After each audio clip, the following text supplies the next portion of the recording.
દોસ્તો, સાહિત્ય સંગમને ઉપક્રમે આજથી નવલકથા પર્વ શરૂ થાય છે. હું 60 વર્ષનો થયો એ તો ગૌણ બાબત છે, પણ એવું કંઈક નક્કી કર્યું કે કંઈક નોખું થાય, કંઈક હટકે થાય, એટલે કંઈક એવી વાત થાય કે જેમાં આપણે જેની સાથે સંલગ્ન છે એનો પ્રસાર થાય. 2 દિવસ પહેલા અમદાવાદથી ફોન આવેલો કે તમે આ 22 નવલકથાઓનો આસ્વાદ કરાવી રહ્યા છો, તો આટલા બધા વક્તાઓ સુરતમાં છે? મેં કહું અમારા ત્યાં લગભગ 50 વક્તાઓ છે હજુ પણ. પછી બીજો પ્રશ્ન કર્યો, કારણ કે આ અમદાવાદી શૈલીથી બધા પ્રશ્નો પૂછાતા હોય, તો કે આ 22 જણ તૈયાર થઈ ગયા? મેં કહું સુરતની તાપી નદીનું આ એ છે કે 22 to 50 જણ પણ તૈયાર થઈ જાય, કારણ કે સાહિત્યની વાત છે, કારણ કે આપણા રસની વાત છે, કારણ કે સાહિત્ય સંગમની વાત છે. તો એવું થયું કે મેં કહું અમે કરીશું ને મજાથી કરીશું, ને એક સરસ મજાનો માહોલ આ નવલકથા પર્વ નિમિત્તે કરીશું. સાથે એવું પણ થયું કે આ બધી વાર્તાઓ, ગુજરાતી સાહિત્યની વાર્તાઓ શાળાના વિદ્યાર્થીઓ સમક્ષ પહોંચે, કઈક રસપ્રદ રીતે પહોંચે, છોકરાઓને કે વિદ્યાર્થીઓને રસ પડે.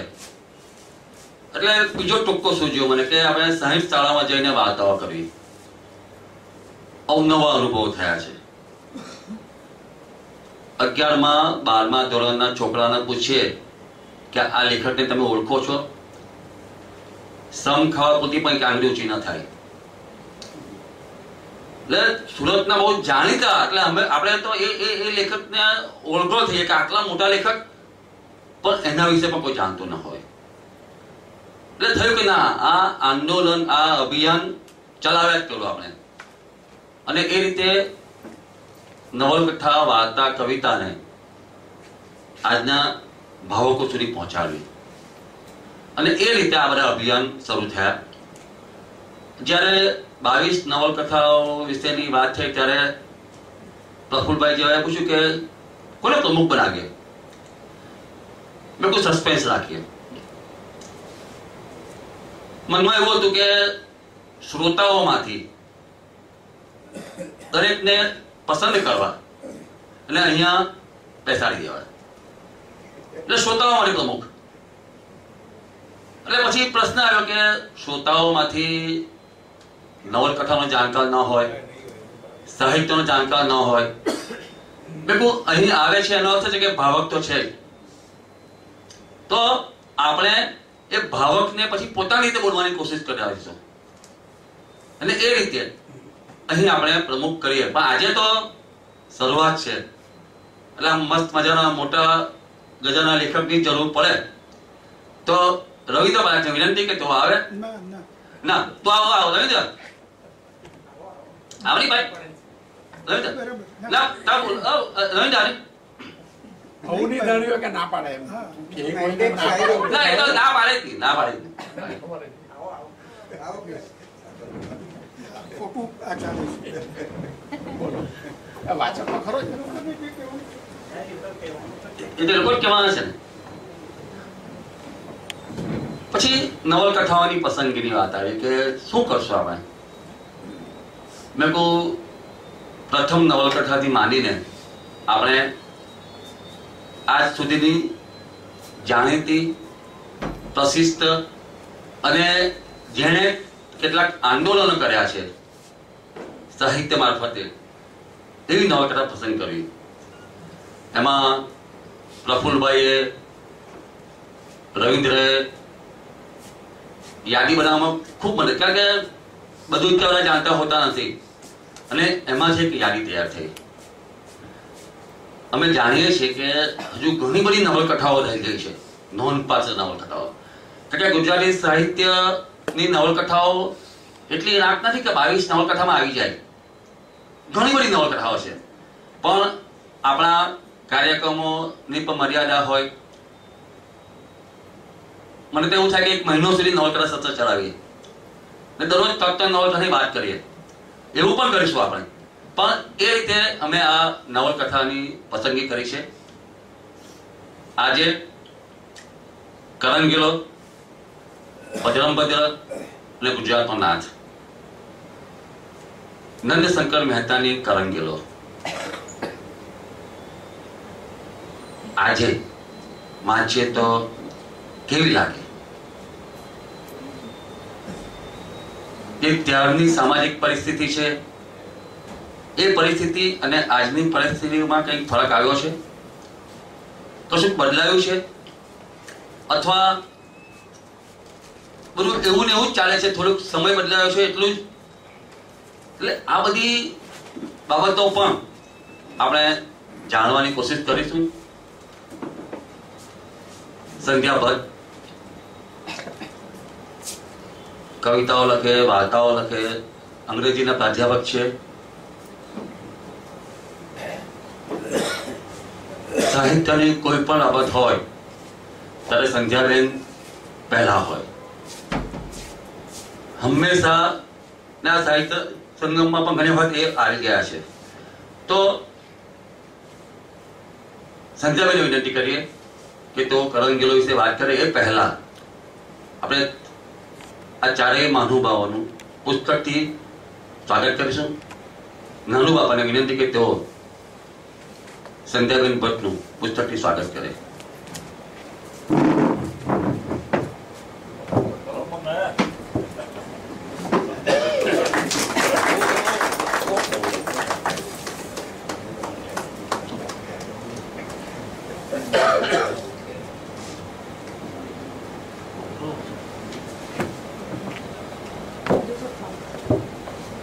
યામિની વ્યાસને વિનંતી કે તેઓ જગદીશભાઈ ગુર્જરનું પુસ્તકથી સ્વાગત કરે.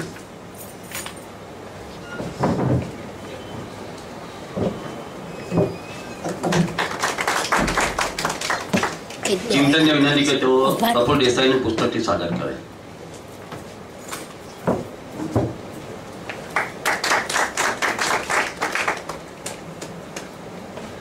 બાબુભાઈને વિનંતી કે તેઓ રવિન્દ્ર પારેખનું સ્વાગત કરે.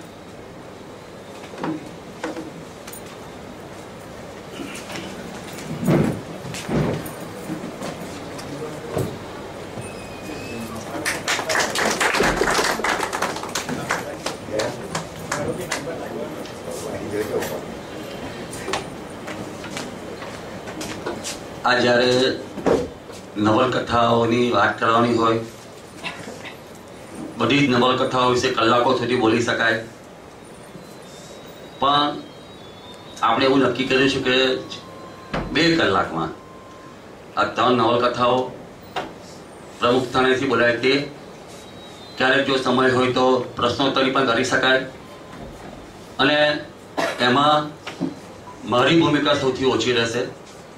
તો સંધ્યાબેનને વિનંતી કે તેઓ કરંગીલો 30 મિનિટ. સંધ્યાબેન. આદરણીય પ્રમુખ શ્રી રવિન્દ્રભાઈ, સાથી વક્તાઓ પ્રોફેસર ડોક્ટર ગુર્જર સાહેબ, ડોક્ટર પ્રફુલ્લભાઈ દેસાઈ, જનકભાઈ અને સર્વ વડીલ મિત્રો, સૌ પ્રથમ તો જનકભાઈને વર્ષગાંઠની ઘણી શુભેચ્છાઓ અને આ નવલકથાનો એક સરસ ઓછવ આપણે જેને કહીએ એ એમણે શરૂ કર્યો. એમાં આપણે બધા એને સરસ રીતે ઉજવવાના, માણવાના, એનો એક આનંદ વ્યક્ત કરીને નંદશંકર તુળજાશંકર મહેતા એમની કરણઘેલો કે જે પ્રથમ નવલકથા મનાઈ છે એવી નવલકથા વિશે મારે વાત કરવાની છે.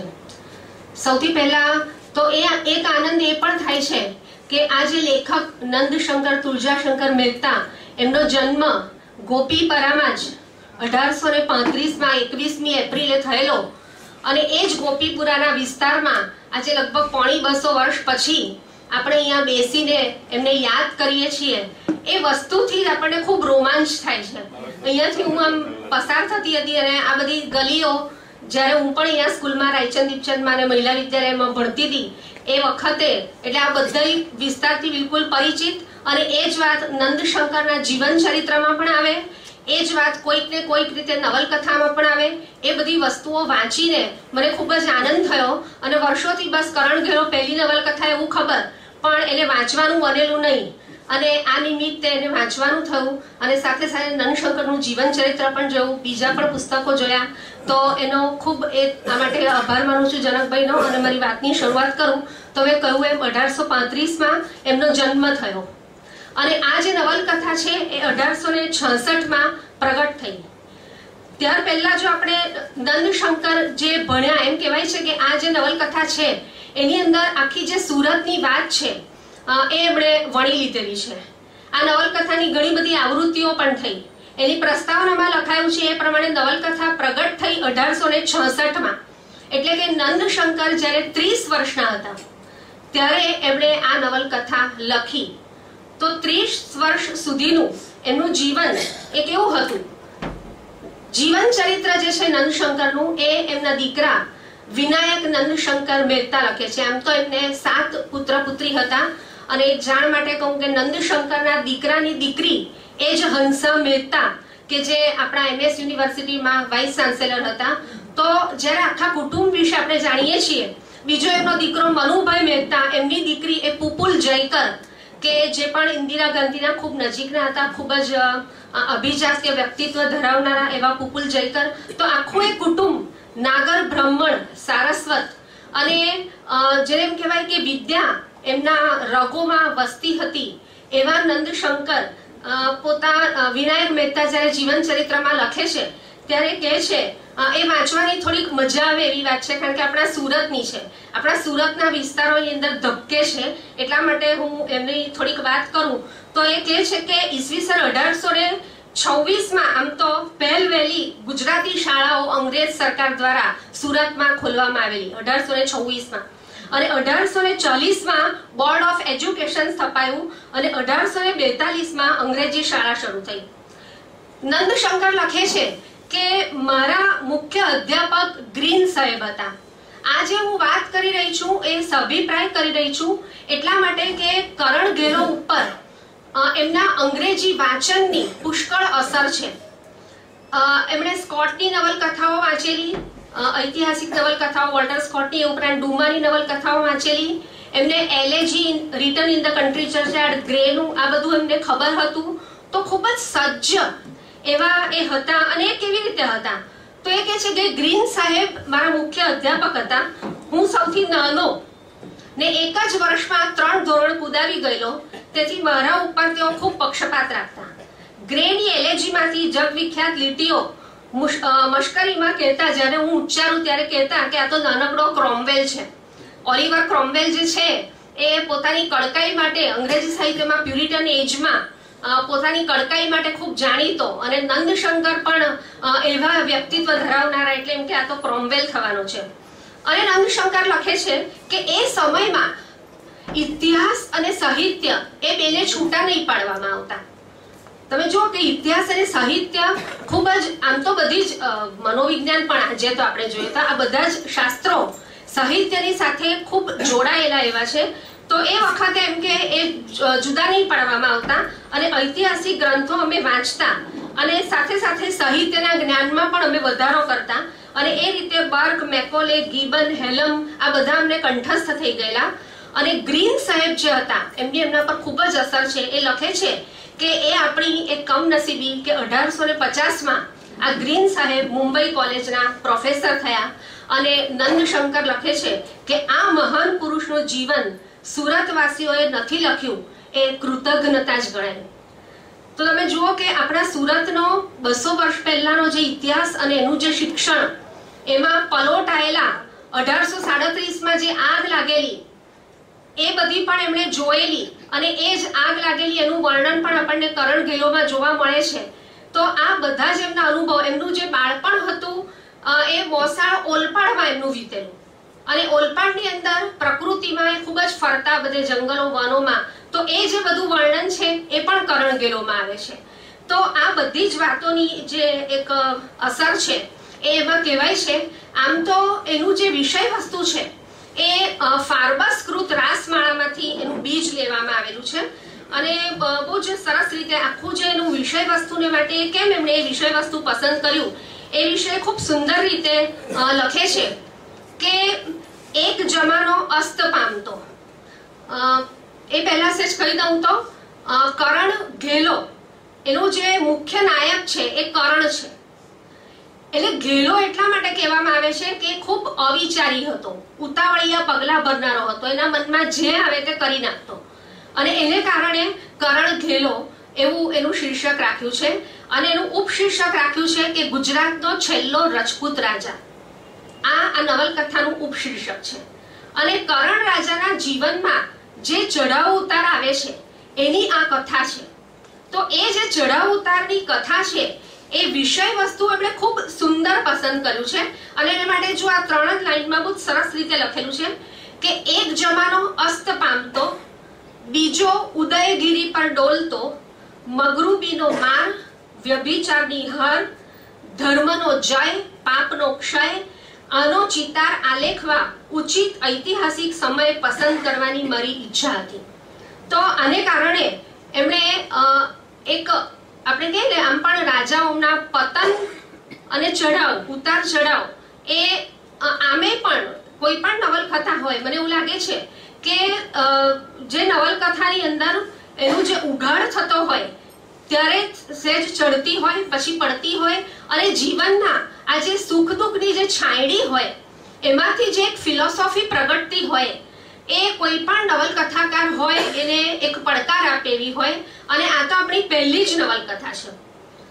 કરણ ઘેલો નવલકથાનું જે આ વિષય વસ્તુ એમણે પસંદ કર્યું છે એમાં જ એમની એક પ્રકારની કુનેહ અથવા તો એમની એક સૂઝ એ આપણને દેખાઈ આવે છે અને એમની વિદ્વત્તા, પ્રકૃતિ દર્શન, અનુભવો આ બધું જ કરણ ઘેલોમાં છે. હવે જો આપણે એની વાર્તાની હું થોડુંક તમને મંડાણ કરું, ખૂબ ટૂંકમાં આખી વાત હું જો હું તમને કહું તો કેવું જોઈએ કે એકદમ શરૂઆતમાં પહેલા ખાના ઉપર જ આખી વાત અણહિલપુર પાટણની વાત છે અને એમ કે છે આ નવલકથા આપણે જોયું તેમ 1866 માં પ્રગટ થઈ, પણ એમાં જે વાત છે એ 1296 પછીના સમયની વાત છે, એટલે 500 વર્ષ પહેલાની વાત છે. એ વખતે એટલે આજથી 200 વર્ષ પહેલા એમણે લખી, 250 વર્ષ પહેલા, અને એનાથી 500 વર્ષ પહેલાની એ વાતની આખી માંડણી કરે છે. અને એ જ્યારે લખે છે ત્યારે કહે છે કે 1297 એટલે 1297 આ નગરનો નાશ થશે એવું એનું ભવિષ્ય કોઈ જ્યોતિષીએ ભાખેલું હતું. અને જો કે એકદમ શરૂઆતમાં એવો એક ઘટના, આખો એક પ્રસંગ કરેલો છે કે માધવ એક પાત્ર જે છે બહુ મુખ્ય પાત્ર, કરણ પછીનું જે સેકન્ડ જે મહત્વનું પાત્ર છે એ માધવ છે, નાગર બ્રાહ્મણ છે અને કરણ રાજાના રાજ્યમાં મંત્રી છે. એ માધવના ઘરે હવન રાખેલો છે. એ હવન પૂરો થયા પછી એ ગોર મહારાજને પૂછે છે કે ગોર મહારાજ, હવન સારી પેઠે તો કીધો છે ને, કઈ ગરબડ ગોટા તો નથી વાળ્યા ને? આ રીતે જ્યારે એ પૂછે છે, હજુ વધારે એમાં આવે છે પણ હું ખાલી આટલું જ કહું છું. તો આપણે આખી વાત છે દરેક વખતે નંદશંકરની એક રીત છે કે બહુ મલાવીને કે બધી વસ્તુ આપણે જે વિચારતા હોઈએ એ બધું જ એની અંદર આવે. એમાં કોઈ પ્રકારનું સિલેક્શન, અને વિવેચકોએ આ વસ્તુને ખૂબ જ વખોડી છે કે એમાં કોઈ પણ પ્રકારનું પસંદગી કે સંવાદ એવું નથી, જે આવ્યું તે એમણે બસ બધું લખ્યું છે. તો આવી રીતે કહે છે ત્યારે પેલા ગોર મહારાજને ક્રોધ ચડે છે, પણ ગુસ્સો દબાવી દઈને જવાબ આપતા કહે છે કે તમારી મતિ કઈ બદલાઈ હોય એમ મને લાગે છે. જ્યારે યજમાનને અસંતોષ થાય અને તમે જો મારી પર શંકા કરો છો તો તમારી મતિ બદલાઈ ગઈ એવું લાગે છે, અને આપ જેવા પુરુષની મતિ બદલાય ત્યારે આગળ કાળ કેવો આવશે તેનો મોટો ભય રહે છે. તો આ પેલા બ્રાહ્મણની, ગોર મહારાજની એક ભીતિ છે અને એ ભીતિ જે છે એ આપણે પછી સાચી પડતી જોઈએ છીએ. અને તે વખતે ત્યાં બ્રાહ્મણનું પ્રતિનિધિત્વ કરતા હોય એવો માધવ બેઠો છે તો એક ખેડૂત પણ બેઠો છે, વણિક પણ બેઠો છે, અને એ બધા પણ પોતપોતાના વ્યવસાયમાં અત્યારે કેવી અવદશા ચાલી રહી છે એની આખી વાત કરે છે. અને ત્યારે આપણને એમ થાય કે પેલું કદાચ એવું બની શકે કે અંગ્રેજીમાં ને આમ પણ એક વાત કે coming events cast their shadows before, આવનારી જે ઘટનાઓ હોય એનો ઓછાયો ફોરશેડો આગળ પડતો હોય, તો આવું તો એમાં લગભગ આ નવલકથામાં 3 વાર બને છે. 3 વાર એવી વાત કરવામાં આવે છે કે આ જે નગર છે એનો નાશ કદાચ થવાનો છે. તો આ પછી આખી વાત આગળ ચાલે છે. હવે માધવની પત્ની છે કે જેનું નામ છે રૂપસુંદરી, ખૂબ સુંદર હોય છે. હવે થોડો વખત જાય છે અને કરણ રાજા જે છે એ કરણ રાજાનું વર્ણન પહેલા તમને કહું કેવી રીતે નંદશંકર મહેતા એમનું જે પાત્રાલેખન એટલે એ રીતે જોવા જઈએ તો આજની નવલકથાઓમાં અથવા તો એક સરસ નવલકથાઓમાં જે પાત્રાલેખન જોવા મળે એવું પાત્રાલેખન આમાં નથી. કેમ કે એ બધી વાત પોતે જ કહે છે, લેખક પોતે જ બધી વાત કહે છે. કોઈ પાત્રોને પોતાની ભાષા હોય એવું આમાં જણાતું નથી. પણ જુઓ કરણ રાજાનું વર્ણન નંદશંકર કેવી રીતે કહે છે કે કરણ રાજાની ભર જુવાની હતી, તેની ઉંમર 30 વર્ષની હતી. તેનું શરીર પરમેશ્વરની કૃપાથી નાનપણની અંગ કસરત કીધાથી પાતળું તથા જોરાવર હતું. તેની ચામડીનો રંગ ઘઉંવર્ણો હતો. તે શરીરે લાંબો હતો. તેનું મોં લંબગોળ હતું. તેનું નાક સીધું તથા લાંબુ હતું. તેના ઓઠ નાના તથા બીડાયેલા હતા, જેથી જણાતું કે તે ઘણો આગ્રહી, એટલે જે કામ મનમાં ધારે તે કર્યા વિના રહે નહીં એવા સ્વભાવનો હતો. એ સ્વભાવને લીધે તે ઘણી વખતે ઉતાવળથી તથા વગર વિચારે કામ કરતો, તેથી જ તેનું ઉપનામ ઘેલો પડ્યું હતું. હવે આવો જે કરણ રાજા છે એ નગરચર્યા કરવા માટે જાય છે. નગરચર્યા કરવા માટે જાય છે ત્યાં એને વંત્રીનો બેડાપ થાય છે.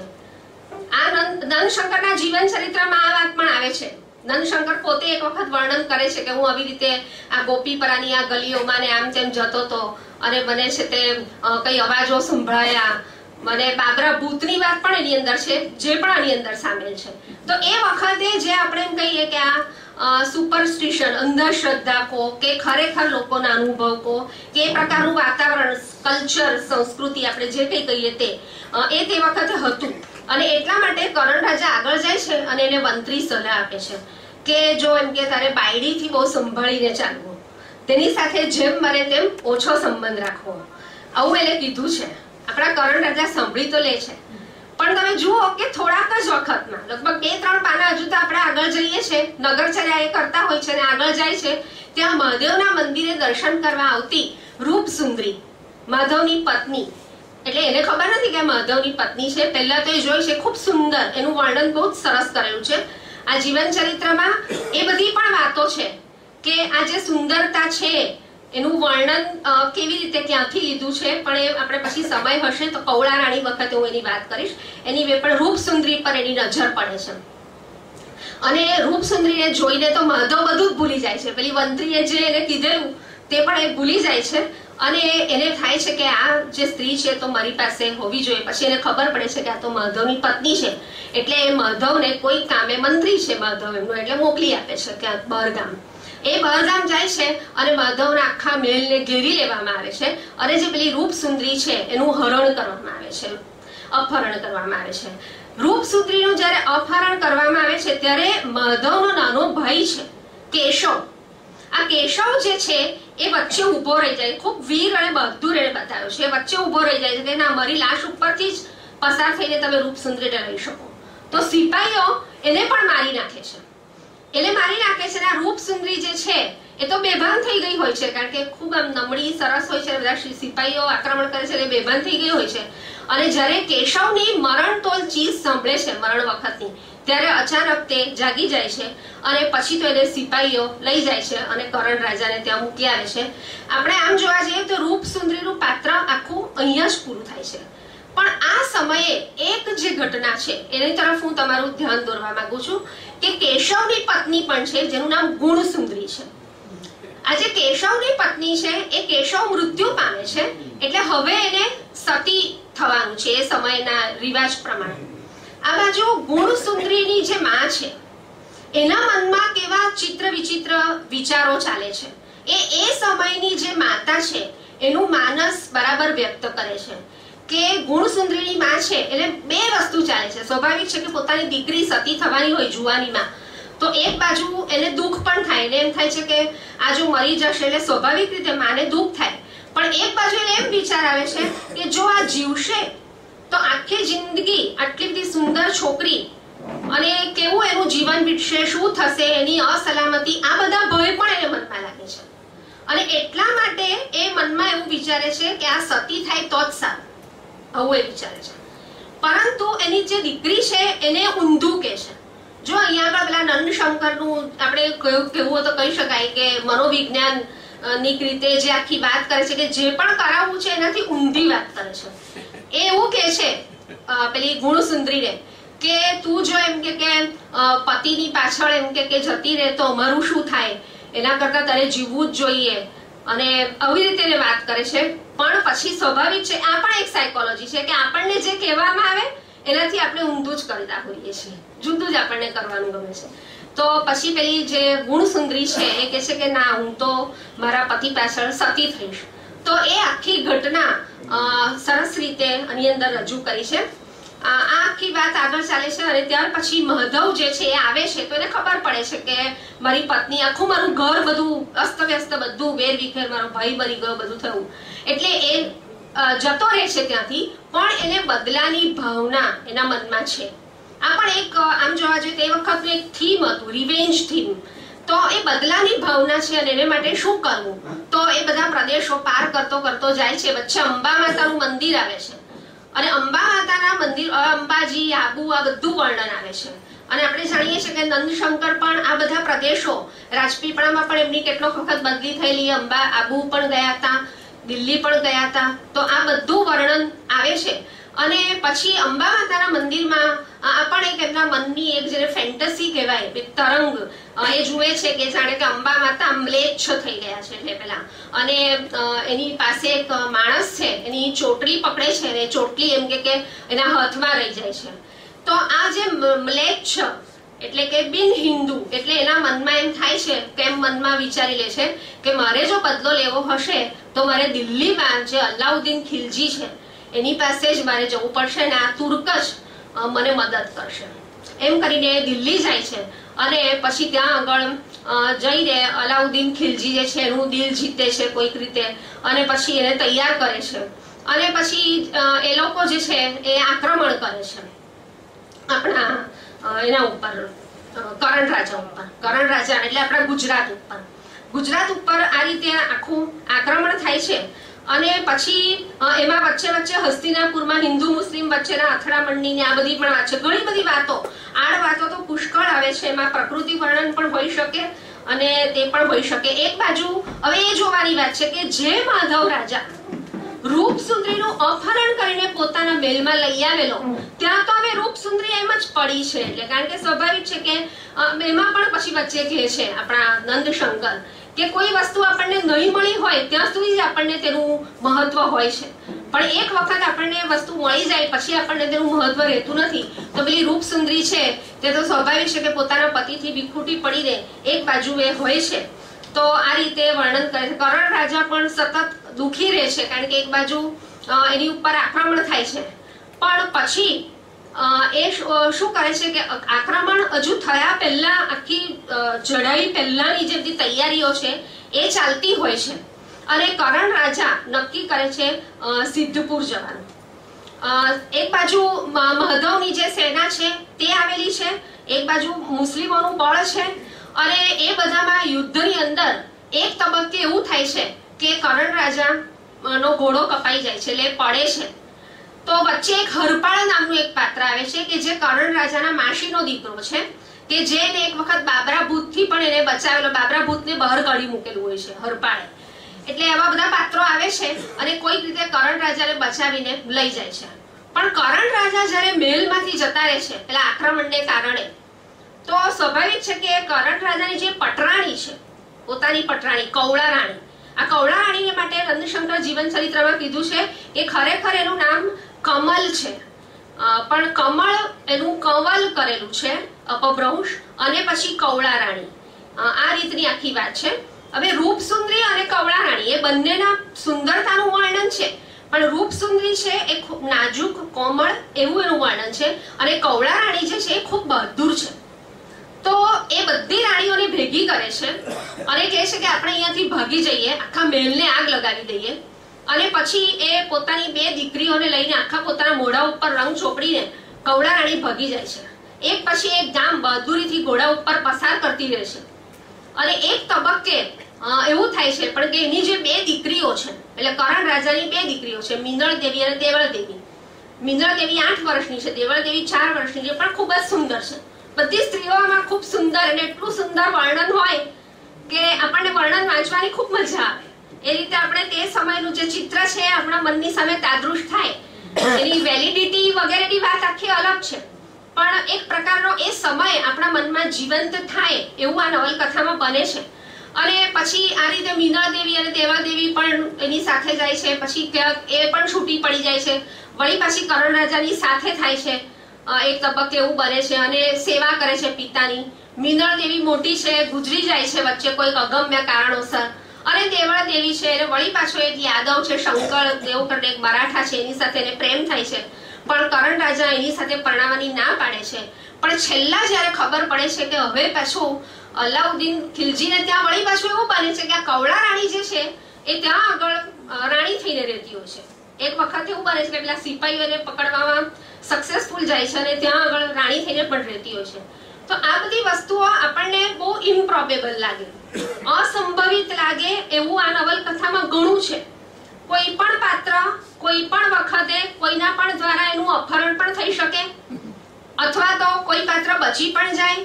એટલે આવા પ્રકારની જે તડજોડ જેને આપણે કહીએ એવું ઘણું બધું આ નવલકથામાં છે. અને વર્ણનોના સહારે આખી નવલકથા ચાલે છે, પણ આડ વાતો આવે છે ખરી, પણ પછી વળી પાછું લાઈન ઉપર આપણા નંદશંકર વળી પાછો વાર્તાનો તાર સાંધી દે છે. તો વિવેચકો જે છે એના જ્યારે આખી નવલકથાની પછી છેલ્લે આપણે અંતની વાત કરીએ તો મિનળ દેવી અને દેવળ દેવીમાંથી મેં કીધું એમ મિનળ દેવી તો ગુજરી ગઈ, પછી દેવળ દેવી જે છે એના લગ્ન મરાઠાની સાથે કરી આપે છે, એટલા માટે કે કોઈ મુસ્લિમ એને લઈ જાય એના કરતા શંકરદેવની સાથે એને પરણાવી દઈએ તો સારું, એમ કરીને એના લગ્ન કરવામાં આવે છે. પણ છેક છેલ્લા વળી પાછું યુદ્ધ થાય છે અને એની અંદર કરણ રાજા મૃત્યુ પામે છે. તો કરણ રાજા મૃત્યુ પામે છે ત્યારે લેખક લખે છે કે વાંચનારાઓ આ કરણના શબ ઉપર થોડા થોડા આંસુ પાડો. તેના મોત પછી ગુજરાત રંડાયું, ગુજરાતનું સ્વતંત્ર રાજપૂત રાજ્ય આ પ્રમાણે લય પામ્યું. એટલે એક તબક્કે આટલું બધું જેમ કહેવાય કે યુદ્ધ કરે છે. કેટલી વખત એવું બને છે કે કરણ રાજા એકલો પડી જાય છે, જ્યારે આપણને રાજા જેવો પણ નથી લાગતો, સામાન્ય માણસની જેમ એને દીકરીઓની સેવા લઈને એને રહેવું પડે છે. તો આવી બધી પરિસ્થિતિઓમાંથી પસાર થતો છેવટે જ્યારે યુદ્ધ આવે ત્યારે એનું જે ક્ષત્રિયપણું છે એ જાગી ઉઠે છે. એવી વાત બતાવવામાં મને લાગે છે કે નંદશંકર સફળ થયા છે. અને એટલે જ નવલકથાના વિષાદજનક અંતને માટે રઘુવીરભાઈ એવું લખે છે કે પરાજય કબૂલ કરવાને બદલે બધું ગુમાવ્યા પછી માનવ સંબંધોમાં પણ એકલો બનેલો રાજા એક અજાણ્યા સૈનિકની હેસિયતથી મરે છે. છેલ્લા મરે છે ત્યારે એક સૈનિકની હેસિયતથી મરે છે. એમાં એનું પોતાપણું છે. એ કારણે એના આલેખનમાં અનેક અસંગતિઓ આવી ગયેલી હોવા છતાં જતા જતા એ એક ઝાંખી સ્મૃતિ જરૂર મૂકી જાય છે. તો આ જે નવલકથા છે એમાં એક રાજાના જીવનની ઉતાર ચઢાવની માંડણી થઈ છે. એટલે ઐતિહાસિક વિષય વસ્તુ મેં આગળ જ કહ્યું એ પ્રમાણે ખૂબ સરસ પસંદ થયું છે, પણ ઘણી બધી શક્યતાઓ ધરાવતો જે આ વિષય છે કે જેમાં કદાચ આજનો લેખક હોય તો એના ઇન્ટરનલ કોન્ફ્લિક્ટની વાત મૂકે, એક રાજાના આંતરિક સંઘર્ષની વાત મૂકે, પણ આવી ઘણી બધી વાતો નથી થઈ શકી. અને મને એવું લાગે છે કે આપણે આ નવલકથા પહેલી નવલકથા છે આ, કારણ કે આના પહેલા સાસુ વહુની લડાઈ અને એવી એકાદ બે નવલકથા જેવું કંઈક લખાયેલું, પણ જેને નવલકથા કહી શકાય, પરફેક્ટ, જેને સંપૂર્ણ નવલકથાના જેમાં તમામ તત્વો આવતા હોય, લક્ષણો આવતા હોય, એવી આ પ્રથમ નવલકથા છે. અને એ દ્રષ્ટિએ જો આપણે જોઈએ તો એક સ્વરૂપને સિદ્ધ કરવાનો એમનો પ્રયત્ન જે છે એ પ્રશંસનીય છે. અને એ જમાનાની જે વાત છે, અને એ જમાનામાં હજુ જ્યારે નવલકથાની માંડણી થઈ નહોતી ત્યારની વાત છે, તો એ રીતે જોવા જઈએ તો એ આપણને બરાબર લાગે છે. અહીંયા મને અંગ્રેજી નવલકથામાં પણ યાદ આવે છે કે અંગ્રેજી નવલકથા રિચાર્ડસનની પમેલો આવેલી, પછી ડેફો, ફિલ્ડિંગ, આ બધા જે લેખકો છે એમણે 19મી સદીમાં જ્યારે આ નવલકથાના સ્વરૂપને પરફેક્ટ કર્યું ત્યાર પહેલા ઘણા બધા પ્રયત્નો થયેલા. Four runners of the novel, નોવેલના પૂર્વજો, કે કદાચ જે લોકોએ પગદંડી તૈયાર કરી આપી કે ચોસર હતો તેમાં પદ્ય આવતું હતું, અરે વાર્તા આવતી હતી પણ પદ્ય આવતું હતું, ગદ્ય નહોતું આવતું. તો પછી બીજો નવલકથાકાર આવે તો એનામાં એક એલિમેન્ટ હોય, બીજું એલિમેન્ટ નહીં હોય. તો એમ કરતા કરતા આપણા જે નંદશંકર છે એ પણ મહિપતરામ નીલકંઠ અને એ બધામાંથી છેવટે પાર કરતા કરતા અહીંયા આગળ જ્યારે કરણ ગેલો આપણને આપે છે ત્યારે 514 પાના અને 16 પ્રકરણ એમાં ફેલાયેલી જે આ નવલકથા છે એમાં આપણને એક સરસ વિષય વસ્તુ, એક મુદ્દો અને ખાસ કરીને એક ઐતિહાસિક વસ્તુ આપણને આપે છે. હા, પણ એમને સંવાદો લખવાની ફાવટ નથી, પણ એ પાત્રોનું વર્ણન સરસ કરી જાણે છે. અહીંયા આપણે કહીએ કે કોઈ નવલકથામાં જે આવવું જોઈએ કાર્યકારણનો સંબંધ, લો ઓફ કોઝાલિટી, જેને ટેકનિક ની વાત કરતા જે પણ આપણા વિવેચકો છે કહે છે, એવી કોઈ વાત આમાં નથી. કારણ કે કોઈ પણ પાત્ર, મેં કહ્યું એમ, કોઈ પણ સમયે કોઈ પણ રીતે વર્તી શકે. એને તમે મુખ્ય પાત્ર કે ગૌણ પાત્ર, શરૂઆતના પૂર્વાર્ધમાં માધવનું પાત્ર છે, પછી કરણનું પાત્ર આવે છે, તો આવી રીતે ઘણું બધું થાય છે. પરંતુ જો આપણે એના તરફેણમાં જો વાત કરવી હોય તો પ્રસાદ બ્રહ્મભટ્ટ આપણા જે વિવેચક છે એ કહે છે કે કૃતિનું સબળ અંગ એમાંના સ્થળકાળ અને પાત્ર પ્રસંગોના વર્ણનો છે. આ વર્ણનોમાં લેખકની ગદ્ય શૈલી પૂરબહારમાં ખીલી છે. નવલકથાની સફળતામાં આ પ્રાસાદિક રસાળ ગદ્ય શૈલીનો ઓછો ફાળો નથી. એટલે બીજા પણ એક લેખક એના વિરુદ્ધમાં એમ લખે છે, ચંદ્રકાંત મહેતા, કે ભાઈ વર્ણનોની બહુલતાને કારણે પણ વાર્તા પ્રવાહ વારંવાર અવરોધાય છે. કરતા વર્ણનો આપતી વખતે ભૂલી જાય છે કે પાત્રો કાર્ય કરવાને એમની રાહ જોતા ઊભા છે. એટલે વર્ણનો આવ્યા કરે અને આપણે ઘણીવાર પેલું કરતા હોય ને વિદ્યાર્થીઓ કે 5-6 પાના ઉથલાવી જાય કે ચલો ભાઈ હવે ક્યાં આવ્યા, તો એ રીતનું ઘણું આમાં બની શકે. પણ એમ છતાં એમણે આ ઘણી બધી વાત કરી છે. અને મને થોડાક નંદશંકરના જીવન ચરિત્ર મને પુષ્કળ ગમ્યું. અને જીવન ચરિત્ર અને નવલકથા એ બંનેને સાથે વાંચવાની જે મજા છે અને એને કારણે જે પેલું આગળનું સુરત ફરીને જે આપણા મનમાં આવે છે એ એક ખૂબ જ રસપ્રદ આખી વાત છે. પરંતુ તમે જુઓ કે કરણ ઘેલો જે છે એના વિશે કેટલા બધા લોકોના સરસ અભિપ્રાયો પણ આ નંદશંકરના જીવન ચરિત્રમાં આપેલા છે. તો એ વખતના એન્ડ્રુઝ લાઇબ્રેરી, આપણી ઐતિહાસિક લાઇબ્રેરી, એના ઓનરરી સેક્રેટરી એમણે પોતાના વિચાર એમણે આ પ્રમાણે કહેલું કે એમના મૃત્યુ પછી કે it is with much regret the managing committee records here the death of Rao Bahadur Nandshankar Tuljashankar who for the last 10 years was the member of the managing committee of this institution. Andrews Library na teo managing committee ma hata. So long as the Gujarati language endures, his name will be known in connection with his famous historical novel Karan Ghelo, which is recognized by all as one of the few classical works our Gujarati language possesses. તો એક પ્રશિષ્ટ કૃતિ તરીકે એની આ રીતે પ્રતિષ્ઠા, ઘણા બધા આમાં તો અવતરણો છે પણ આમાંનું એક વાંચું છું કે we need say nothing of Mr. Nanshankar's profound historical researches and his knowledge of the antiquities of Gujarat or of the grace of his literary style, as all acquainted with his book are aware of these facts. તો એમની પ્રતિષ્ઠા આ રીતે ઘણી બધી થઈ છે અને મને એવું લાગે છે કે એમાં ઘણી બધી ખામીઓ આજે આપણે જ્યારે સ્ટ્રીમ ઓફ કોન્શિયસનેસ આંતરચેતના પ્રવાહની શૈલીએ લખાતી નવલકથાઓની વાત કરીએ છીએ અથવા તો વાસ્તવિકતા તરફ લઈ જતી જે કથન શૈલી છે એની વાત કરીએ છીએ ત્યારે આપણને આ નવલકથા ખૂબ દૂર લાગે, એટલે આપણને એમ લાગે કે આ પ્રાથમિક કક્ષાની છે, પરંતુ એને આપણે એ પ્રથમ નવલકથા છે એ રીતે જ આપણે એને જોવી જોઈએ અને એમાં જે આપણો આખો એ સમય ઊભો થયો છે અને સરસ રીતે મને એવું લાગે છે કે એક પ્રકારનું ડોક્યુમેન્ટેશન છે.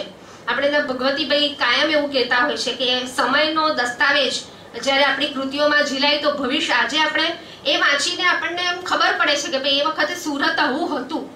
તો એ બધી વાતો મને એવું લાગે છે એના ઉપર આપણે સ્ટ્રેસ કરવો જોઈએ, ભાર આપવો જોઈએ અને એ રીતે એને માણવી જોઈએ. અને આ નવલકથાના પર્વમાં સરસ આમ સુરતના જે 3 નન્નાઓ આપણા એમાંના એક નંદશંકર મહેતા એની આ એક સરસ કૃતિ એ આ નિમિત્તે મને વાંચવાની મળી અને મારાથી જે કંઈ આડું અવળું આગળ પાછળ કંઈક બોલાયું હશે તો મને એવું લાગે છે કે આપ સૌ માફ કરશો.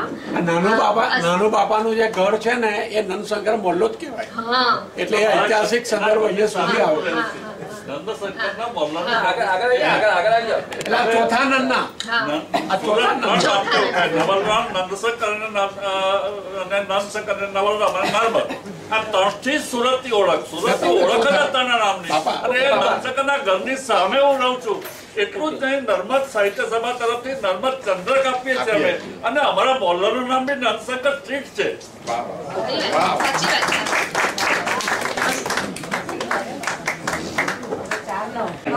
બહુ સરસ રીતે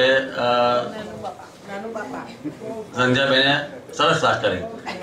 સ્વાભાવિક જ છે કે કરંગેલો ની વાર્તા કશું જાણતા ન હોઈએ ત્યારે વાર્તાની રોચક રજૂઆત સંધ્યાબેને કરી. આપણે એમને તાળીઓના ગળગળાથી વધાવીએ. અને પહેલી નવલકથા છે અને એની ખામી ખૂબીઓ સાથે મેં કહ્યું કે એ સમયનો દસ્તાવેજ છે. એટલે એ વખતે સુરત કેવું હતું, એ વખતની માણસો કેવા હતા, એ વખતના રાજાઓ કેવા હતા, એ સરસ રીતે સંધ્યાબેને આપણી સમક્ષ રજૂ કર્યું. હવે પ્રફુલ્લ દેસાઈ આપ સૌ જાણો છો, અહીં વારંવાર આવે છે, ચહેરો પણ જાણીતો છે અને નામ પણ જાણીતું છે અને એવો બજરંગ બજરા વિશે વાત કરશે. હાસ્ય નવલકથા. એટલે જ્યારે મેં નામો નક્કી કર્યા ત્યારે નક્કી કરેલું કે અલગ અલગ પ્રકારની નવલકથાઓ લેવી. જ્યોતિન્દ્ર દવે અને ધનસુખલાલ મહેતા ની આ નવલકથા ના રમણલાલ નીલકંઠ, મને અમે બધાની વાત આ બજરંગ બજરા રમણલાલ નીલકંઠની હાસ્ય નવલકથાની વાત પ્રફુલ્લ દેસાઈ કરશે. અદ્ભુત નવલકથા છે ને એમણે જે રીતે આખી રજૂઆત કરી છે એટલે કદાચ આપણને એવું લાગે નંદશંકરની આ કરંગેલો વાંચીને થાય, પણ આ લાગે કે આમાં કેવું સરસ હાસ્ય બહાર આવ્યું છે. તો ડોક્ટર પ્રફુલ્લ દેસાઈ, બજરંગ બજરા. મંચ પર બિરાજમાન રવિન્દ્રભાઈ, જગદીશભાઈ, સંધ્યાબેન, મુરબ્બી બાપા, જનકભાઈ અને આપ સૌ સાહિત્ય રસિક મિત્રો, આજે મારે જે અનુભવની વાત કરવાની છે એનો પરિચય આપવાની જરૂર મને તો લાગતી નથી. કારણ કે જ્યારે બજરંગ બજરા નામ આપણે સાંભળીએ ત્યારે એક મજાનું ચિત્ર આપણી સામે રજૂ થઈ જાય છે. આ ચિત્ર એનું પાઘડીધારી, વિશાળ દેહી અને ચિત્ર વિચિત્ર વેશધારી ગોળ મટોળ બ્રાહ્મણ આપણી સામે ખડો થઈ ગયા. તો આજથી લગભગ 125 વર્ષ પહેલાની વાત છે અને આપણા સુરતની જ વાત છે. કરણ ગેલાના જે નંદશંકર સુરતના અને આના લેખક રમણભાઈ નીલકંઠ એ પણ સુરતના નંદશંકર મોલ્લાથી જરાક આગળ શેતાન ફળિયામાં રહેતા હતા. તો એ વખતે ગુજરાતમાં ગોરપદુ કરનાર બ્રાહ્મણોનો એક વિશિષ્ટ વર્ગ હતો. હવે આ બ્રાહ્મણો એટલે લગભગ અભણ જેવા. એમની પાસે ગોરપદુ કરીને થોડું ઘણું મેળવવાના સિવાય બીજો કોઈ વિકલ્પ એમની પાસે નહોતો. અને એટલે જે જળ રૂઢિઓ અને પરંપરાનો એ લોકો એટલો બધો એની પાછળ ગાંડા થઈ ગયા હતા, ગાંડા લગભગ કહેવાય, કે હંમેશ તેઓ એની જ વાત કરે. હવે આજીવિકા ઓછી મળે એટલે ગરીબાઈમાં લગભગ સબળતા પડે. આ બ્રાહ્મણોમાં અનેક દૂષણો ઘર કરી ગયેલા. યજમાન મેળવવાનો તેમાં પણ હરીફાઈ, હોસાતોસી. દક્ષિણા મેળવવાની તેમાં પણ લડાઈ. અને ભોજન, કારણ કે ભૂખે મરતા લગભગ, એટલે લાડુ, કોઈ પણ વિશે લાડુનું જમણ કરવું. તો આ એમની જે લાલસા એ એમને બહુ જ આમ જુઓ તો નીચા પાડી દીધેલા હતા. હવે એ જ સમાજમાં નાનકડો એક એવો વર્ગ હતો, યુવાનોનો વર્ગ, જે અંગ્રેજ કેળવણી પામ્યો હતો. એટલે આ નંદશંકર હાથ લગાડો, હાથથી લગાડો.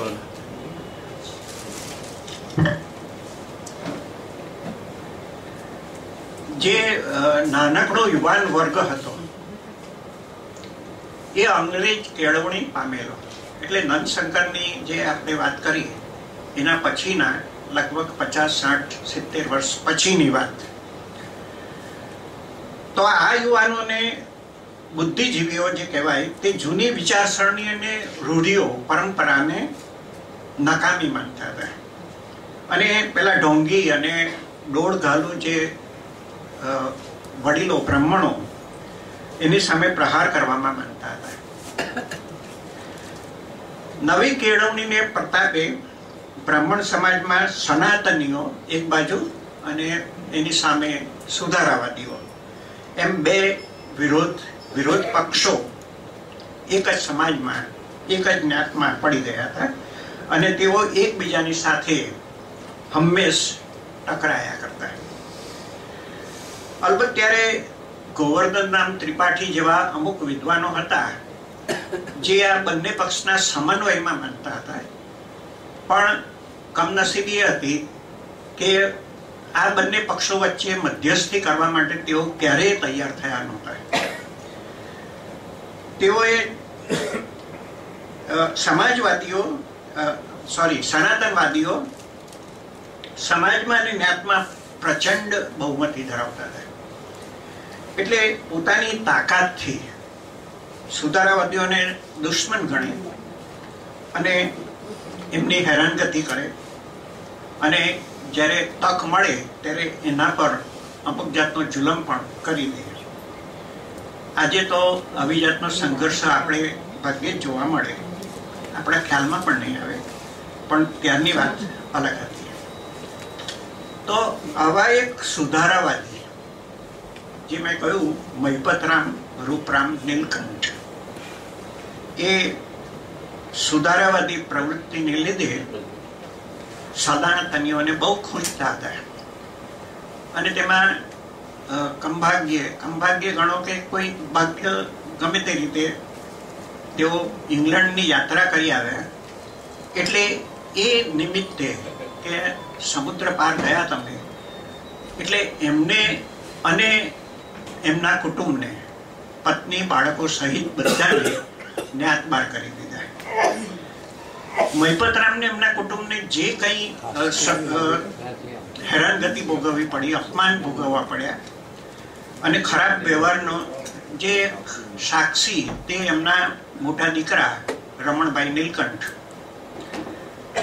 એ પછીથી બહુ ભણ્યા અને અમદાવાદમાં સરકારી હોદ્દા પર પણ આવ્યા. એમને એમ થયું કે આ જે આખી વાત છે એને મારે એક નવલકથા રૂપમાં લખવું જોઈએ. કોઈ બદલાની ભાવનાથી નહીં, પણ આ કેટલી વાત હાસ્યાસ્પદ છે એ બતાવવાના હેતુથી.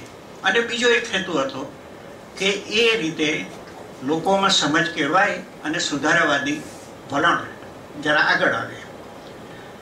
તો એ પોતે સારા લેખક પણ હતા, નવલિકાઓને બધું લખ્યું છે એમણે આ વિષય પર જ્યારે નવલકથા લખવા વિચાર કર્યો ત્યારે એનો જે ઢાંચો, એનું જે સ્વરૂપ એણે મનમાં એવું નક્કી કર્યું. એ પોતે ઉચ્ચ હાસ્ય કલાકાર હતા, એટલે કલાકાર નહીં પણ હાસ્ય પ્રેમી હતા અને હાસ્ય વૃત્તિ ધરાવતા હતા. એટલે આ સમાજનો જે દંભ, આ દોડધાલુ લોકો અને કુરૂઢીઓ, એનું જે વલણ, આવા વડીલોને ઉગાડા પાડવા અને એની કડવી ટીકા કરવી એવો કોઈ મતલબ નહીં. કડવી ટીકા કરવાથી તો ઉલટું વધારે કદાચ બગડે એવું એમને લાગ્યું હશે. એટલે એમાંથી નિર્દોષ હાસ્ય, રમૂજ, હળવાશ પેદા થાય એવી રીતે એમણે લખવાનું નક્કી કર્યું. રમણલાલ બદલાની કોઈ ભાવના નહોતી. એમાંથી આ સર્જાઈ આ નવલકથા ભદ્રમ ભદ્ર. ભદ્રમ ભદ્ર ગુજરાતી સાહિત્યની પહેલી સળંગ હાસ્ય કથા છે. એ પહેલા કદાચ નાની નાની એ લખાઈ હશે. મહિપતરામની એમણે વાત કરી સાસુ વહુની લડાઈ, એમાં બી થોડું હાસ્યનું એ હતું. પણ આવી જે સળંગ નવલકથા એ પહેલી જ હતી. એ શકવર્તી ગણાય છે, કેમ કે એનાથી ચડી જાય એવી અથવા તો એની બરોબરી પણ કરી શકે એવી કોઈ નવલકથા, બીજી હાસ્ય નવલકથા ગુજરાતી સાહિત્યમાં લખાઈ નથી. અમે બધાની વાત કરી, પણ અમે બધા પણ એ કક્ષાએ પહોંચી હોય એવું લાગતું નથી. હવે આપણે જોઈએ કે 5-6 પેઢીઓથી દરેક પેઢીના વાચકોને એક સરખી રીતે એ ખેંચી શકી છે અને એમાં પ્રકટ થયેલા વિચારોને, તથ્યોને દરેક પેઢી ઓછે વચ્ચે અંશે સ્વીકારી શકી છે. તો ભદ્રમ ભદ્ર આપણે જોઈએ તો ગુજરાતી સાહિત્યનું સૌથી લોકપ્રિય પાત્ર છે.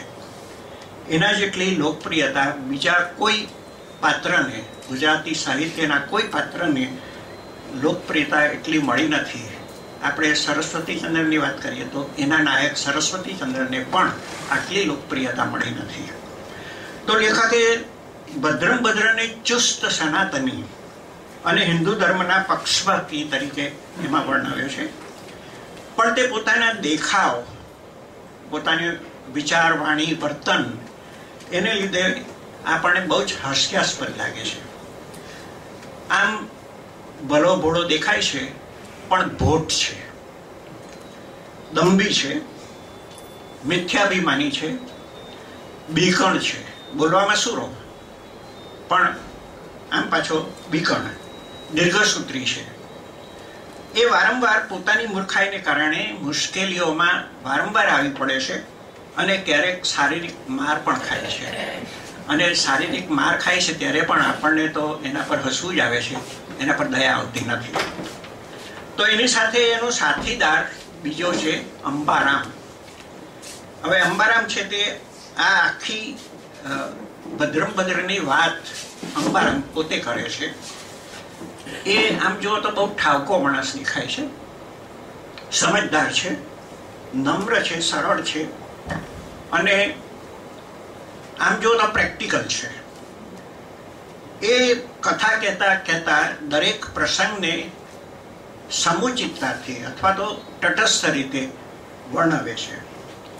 આમ જો તો બંનેની જોડી આદર્શ જોડી જોઈએ કહેવાય. એટલે અંગ્રેજી સાહિત્યમાં ડોન કિહોટે અને સાંકો પાંઝા એવું એક, પછી પિકવિક પેપર્સમાં મિસ્ટર પિકવિક અને એનો નોકર. તો આ જે પાત્રો, આ જે જોડી, પાત્રની જોડી, એ ગુજરાતી સાહિત્યમાં તો બહુ આદર્શ કહી શકાય એવી જોડી. હવે આ પાત્ર રચવામાં બની શકે કે ડોન કિહોટે કે મિસ્ટર પિકવિક પરથી રમણભાઈને એ સૂઝ્યું હોય, પણ તે છતાં આ બંને તદ્દન સ્વદેશી લાગે છે અને મૌલિક પાત્ર લાગે છે. એટલે અંબારામ વગર આપણે ભદ્રમને સમજી પણ નહીં શકીએ અને એની હયાતી અથવા તો એના અસ્તિત્વ વિશે પણ આપણે વિચારી ન શકીએ. તો અંબારામ એને હાઇલાઇટ કરવામાં અંબારામનું બહુ મોટું મહત્વ છે. હવે નવલકથામાં બીજા જે પાત્રો છે તે રમણલાલે ત્યારની કેટલીક જીવંત વ્યક્તિઓ એના પરથી સર્જ્યા છે. એના નામ તમે જુઓ: પ્રસન્ન મનશંકર, પછી કુશલ વપુ શંકર, વપુ એટલે શરીર, વલ્લભરામ, તંદ્રાચંદ્ર, સંયોગી રાજ, ચંપકલાલ ચટ્ટુ વગેરે.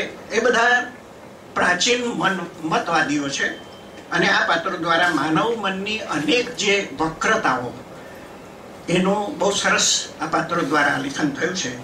આપણને બહુ જ રમૂજ ઉપજાવે છે.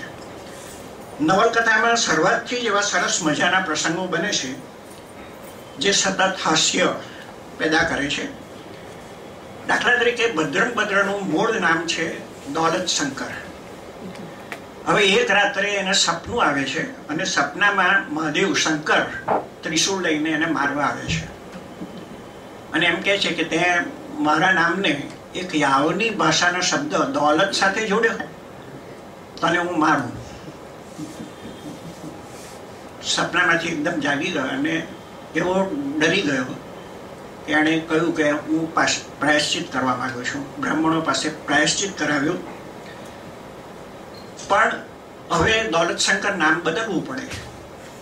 ત્યારે એના મિત્ર અથવા તો એનો સાથીદાર અંબારામ તેની સલાહ લીધી અને એણે કહ્યું કે તમે તો ભદ્રમાં ભદ્ર છો, સજ્જનમાં સજ્જન છો, એટલે તમારું નામ તો ભદ્ર હોવું જોઈએ.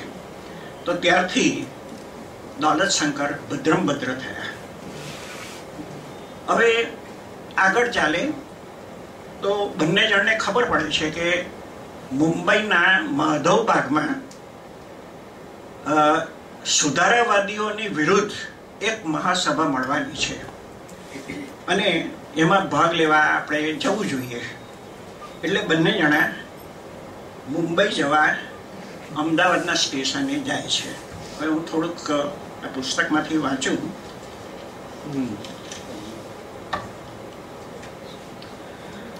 અમારી બંનેની ટિકિટ કરાવવા ભદ્ર ગયા. આ અંબારામ કે છે.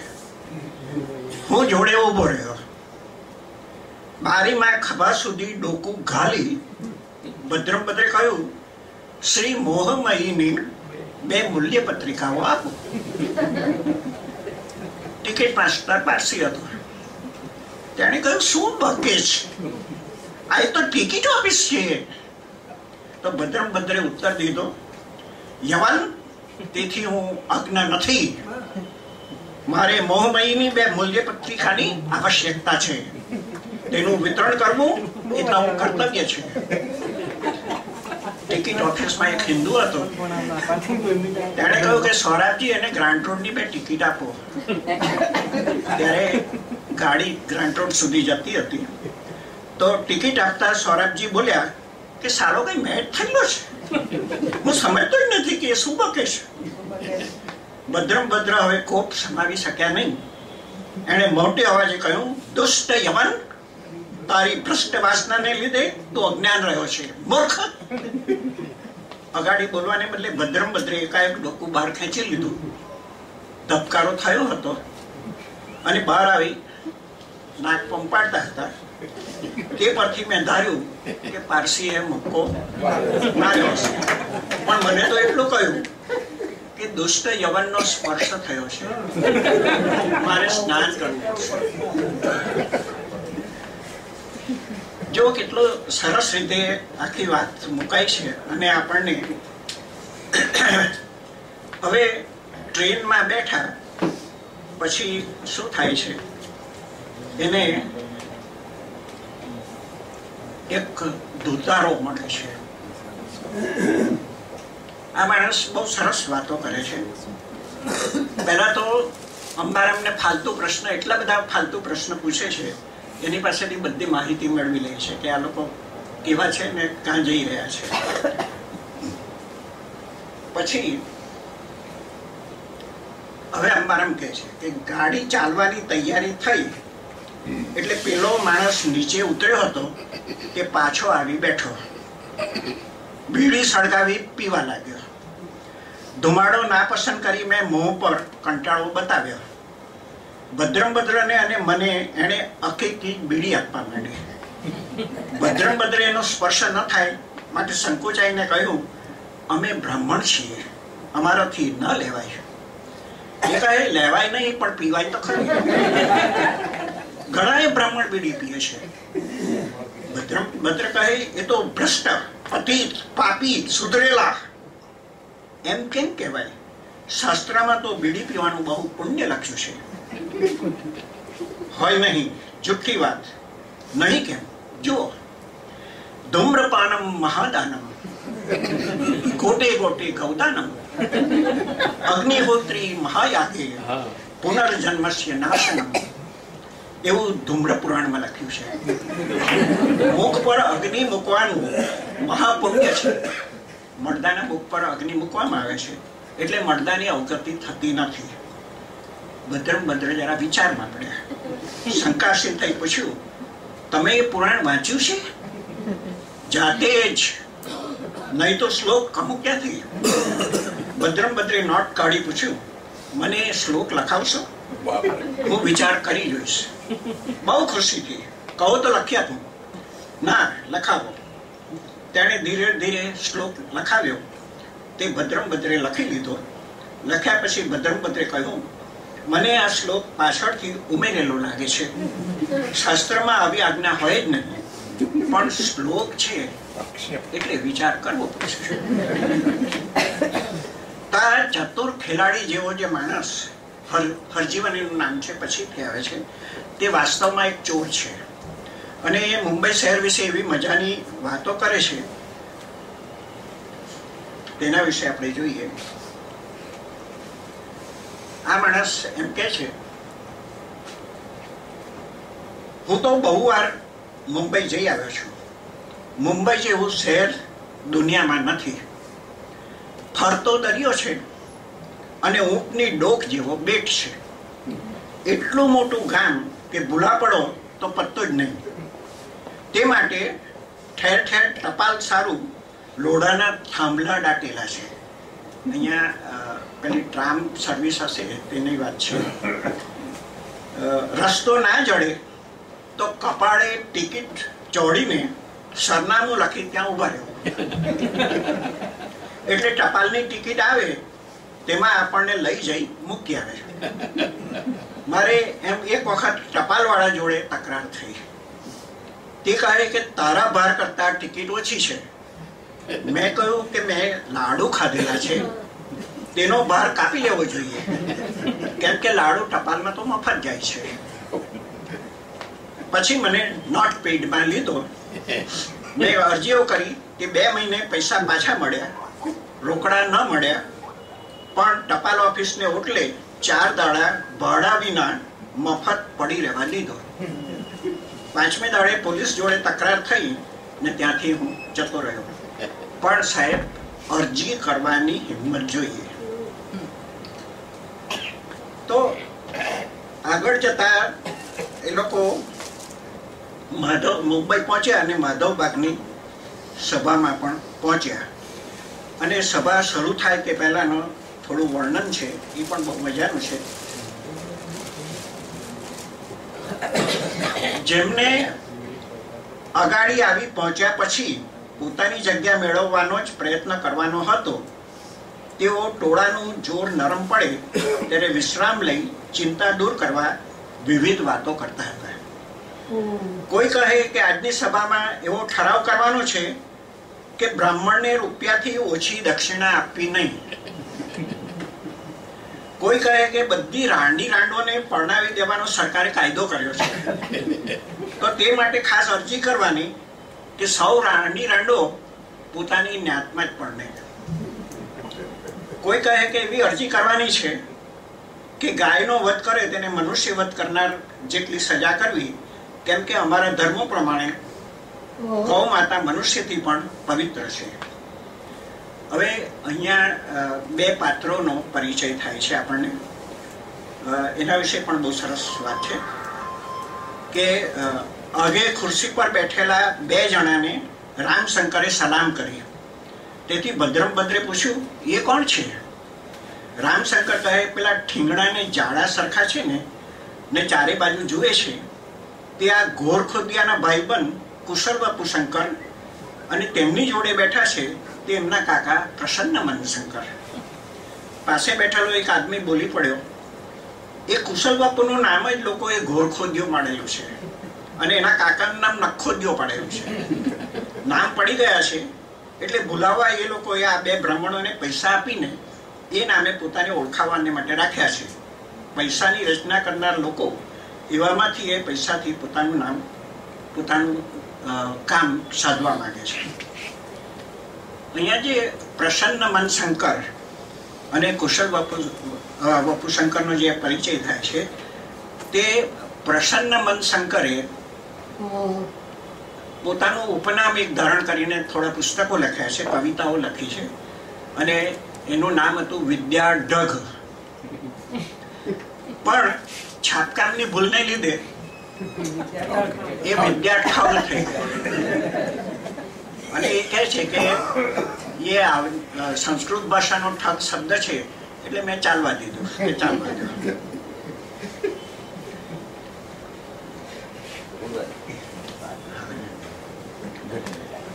હવે હજુ તો ઘણું એવું છે કે જે કહી શકાય. તો આપણે જોઈએ છે કે રમણલાલે આવા અનેક કેરિકેચર જેવા પાત્રો રચ્યા છે જે જીવંત વ્યક્તિઓ પાસેથી પરથી જરૂર છે, પણ એમાં દંશ નથી. એ બધા પાત્રો જીવંત વ્યક્તિ કોણ હતું તેના પણ નામો આવ્યા છે, અને એ હું નામ હમણાં બોલતો નથી.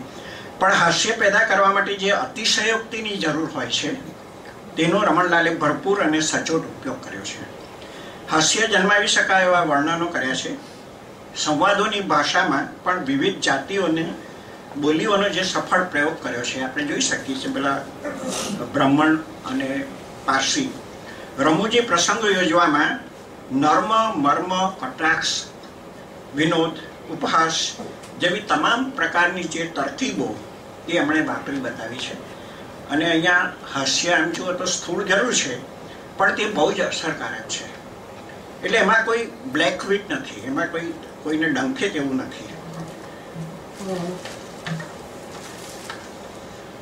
હવે ભદ્રંભદ્ર પુસ્તક રૂપે પ્રગટ થાય તે પહેલા જ્ઞાન સુધામાં હપ્તાવાર છપાવી શરૂ થઈ હતી 1890 અને આ પુસ્તક પ્રગટ કર્યું 1900ની સાલમાં. ત્યારે એણે ખૂબ ઉહાપો જગાવેલો. જે જીવંત વ્યક્તિઓ પરથી આ જે પાત્રો સર્જાયા તેમને રમણલાલ પર સખત વેમ ગયો અને તેમણે એક યા બીજી રીતે એમનો વિરોધ કરેલો. ખરેખર તો રમણલાલે હિન્દુ ધર્મના ખરાબ અંશો અને જ્ઞાતજાતમાં બહુમતી દ્વારા થતી જોર તલબી એના પર પ્રહારો કરેલા. કોઈના પર વ્યક્તિગત હુમલો કર્યો નહોતો, પણ સનાતનીઓને રમણલાલ અને સુધારાવાદીઓ પ્રત્યે ખૂબ કડવાશ જે જન્મી હતી એમાંથી જ કોઈ એક સનાતનીએ ભદ્રંભદ્રની સામે એવી જ એક નવલકથા લખી અને પ્રગટ કરેલી હતી. એ નવલકથાનું નામ છે ભ્રમણચંદ્ર. પણ એમાં તો ગાળાગાળી સિવાય કશું નહોતું. પણ ત્યારે એ લોકપ્રિય થયેલી. પણ થોડા જ સમયમાં એ પુસ્તકને કારણે જ ભદ્રમ ભદ્ર અને એના સર્જક રમણલાલ બંને વધારે લોકપ્રિય થતા ગયા. ભદ્રમ ભદ્ર અને ભદ્રમ ભદ્રતા એ શબ્દો વિદ્યાપણા માટે એવા ચલણી થઈ ગયા કે રમણલાલને તો શત્રુ ભાવે જાણે ઈશ્વર મળ્યા. તો ધીમે ધીમે એમની સામેનો ઉહાપો ક્ષમતો ગયો. અજબ રીતે આ પુસ્તક લખવાના હેતુઓ પાર પડ્યા વર્ષો પછી ભલે. અને એની વળતી અસર એવી થઈ કે બ્રહ્મણચંદ્રના લેખકમાં પોતાનું નામ એણે ક્યારેય લખ્યું નહોતું. તો બીજી આવૃત્તિ વખતે પણ પોતાનું નામ જાહેર કરવાની તેનામાં હિંમત રહી નહોતી. એટલે આજ સુધી ખબર નથી કે બ્રહ્મણચંદ્ર કોણે લખેલું. કેટલાક ભદ્રમ ભદ્રને જૂની અને સંદર્ભ ગુમાવી બેઠેલી હાસ્ય કથા માનવા પ્રેરાય છે. પણ આજે પણ આવી જાતના સંઘર્ષો ચાલી જ રહ્યા છે. દાખલા તરીકે અંધશ્રદ્ધાળુ અને આપણે વિવેક બુદ્ધિવાદીઓ, આ અહીંયા તો ઘણું આવું ચાલે છે. એ બે પક્ષો પડી ગયેલા દેખાય છે. દરેક સમય ખંડમાં અમુક હાસ્યાસ્પદ અને ક્ષુલ્લક આગ્રહો અને પૂર્વગ્રહોને જાણે જીવન મરણના સવાલ હોય તેમ માની વર્તનારા તત્વો હોય જ છે. અને એવા આભાસી સંઘર્ષોના સંદર્ભ આ પુસ્તકમાંથી આપણને મળી શકે છે. એ રીતે આ કથા શકવર્તી છે. Thank you very much.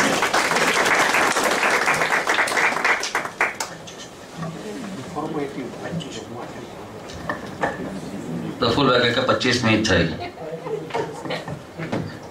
પણ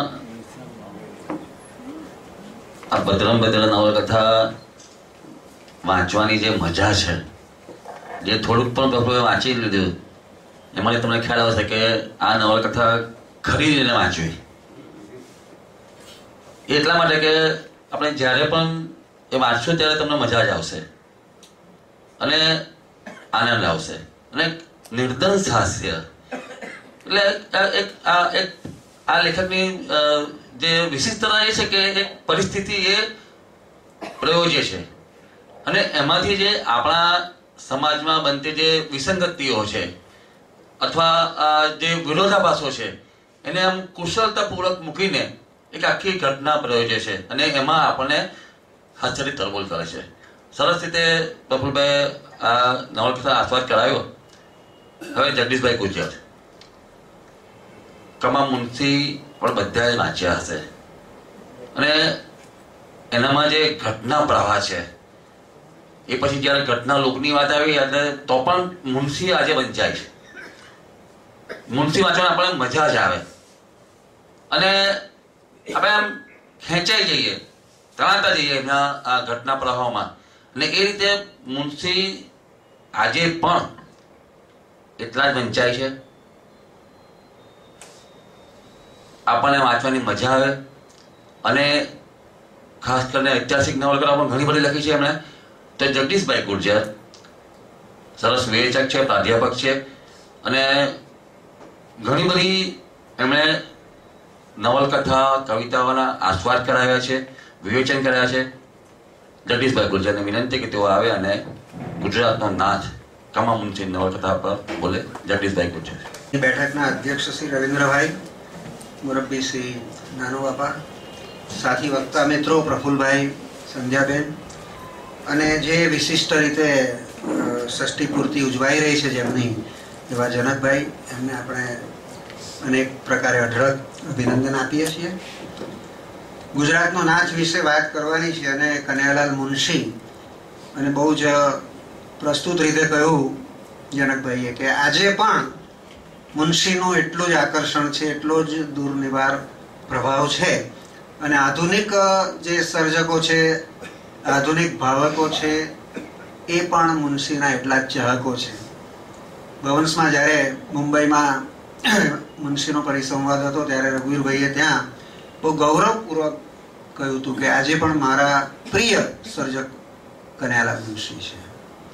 તો મુનશી ભરૂચના મુનશીનો ટેકરો આજે પણ આપણે ભરૂચની અંદર જોઈ શકીએ.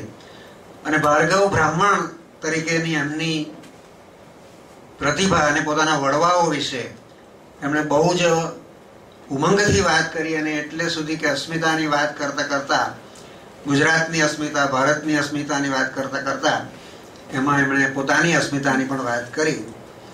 ઐતિહાસિક નવલકથા છે પાટણની પ્રભુતા, ગુજરાતનો નાથ અને રાજાધિરાજ, અને પછી બીજી.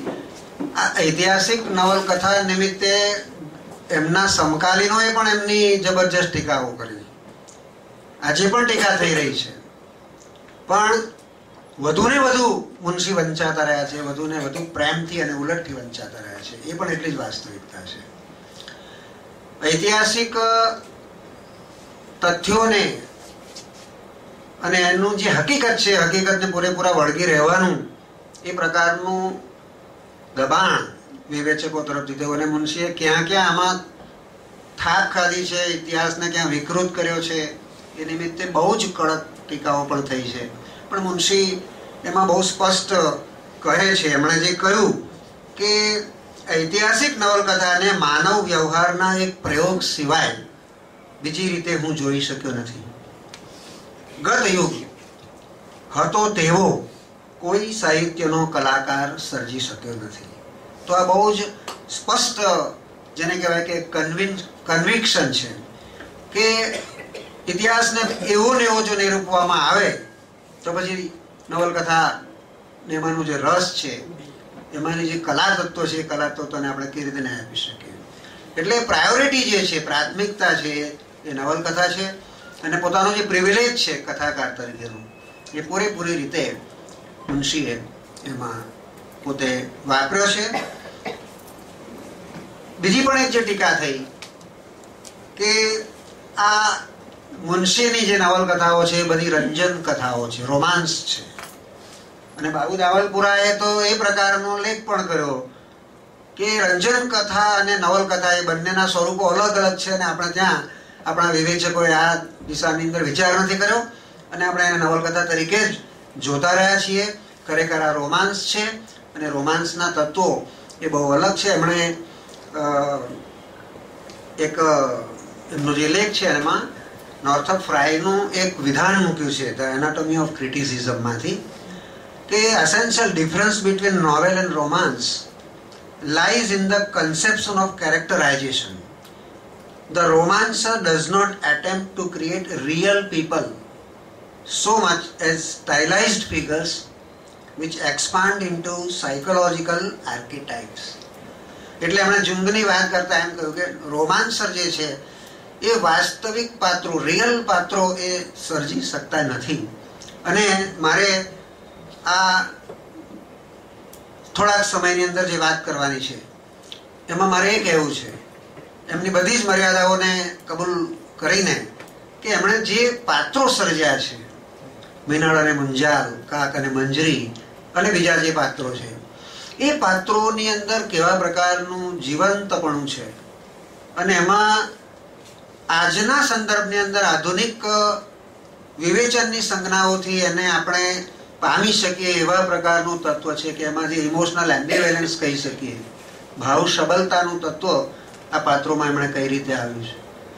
જેને આપણે કહીએ કે અતિ નૈતિક ભૂમિકા, જે નૈતિક પણ નહીં અને અનૈતિક પણ નહીં, આ બંને કરતા ઉપરની જે વસ્તુ છે, નિરપેક્ષ ભૂમિકા. એટલે અતિ નૈતિક કક્ષાના વર્તનો અને ચિત્ત દશાઓનું નિરૂપણ મુનશીએ જે કર્યું છે એના કારણે મુનશી આજે પણ વંચાય છે અને હજુ વર્ષો સુધી એ વંચાતા રહેશે. 1917માં પ્રગટ થયેલી ગુજરાતનું નાથ, એટલે આજે એક સદી થવા આવી. 100 વર્ષ પછી પણ મુનશીની સામે કરણ ઘેડો છે, બેને હમણાં જ વાત કરી, અને એક ઐતિહાસિક નવલકથાની એક પરંપરા એમની પાસે છે.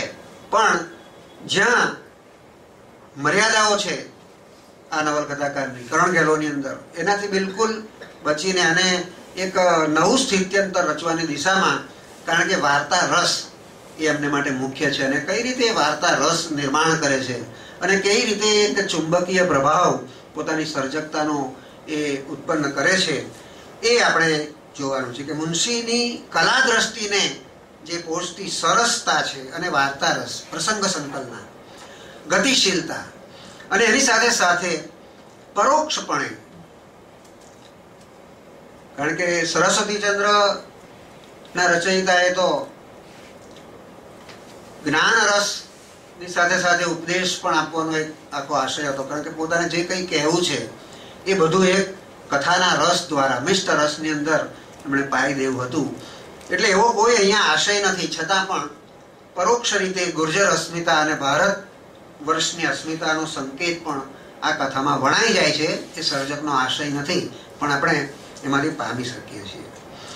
ઐતિહાસિક નવલકથા છે, ઐતિહાસિક પ્રસંગો છે, ઐતિહાસિક પાત્રો છે,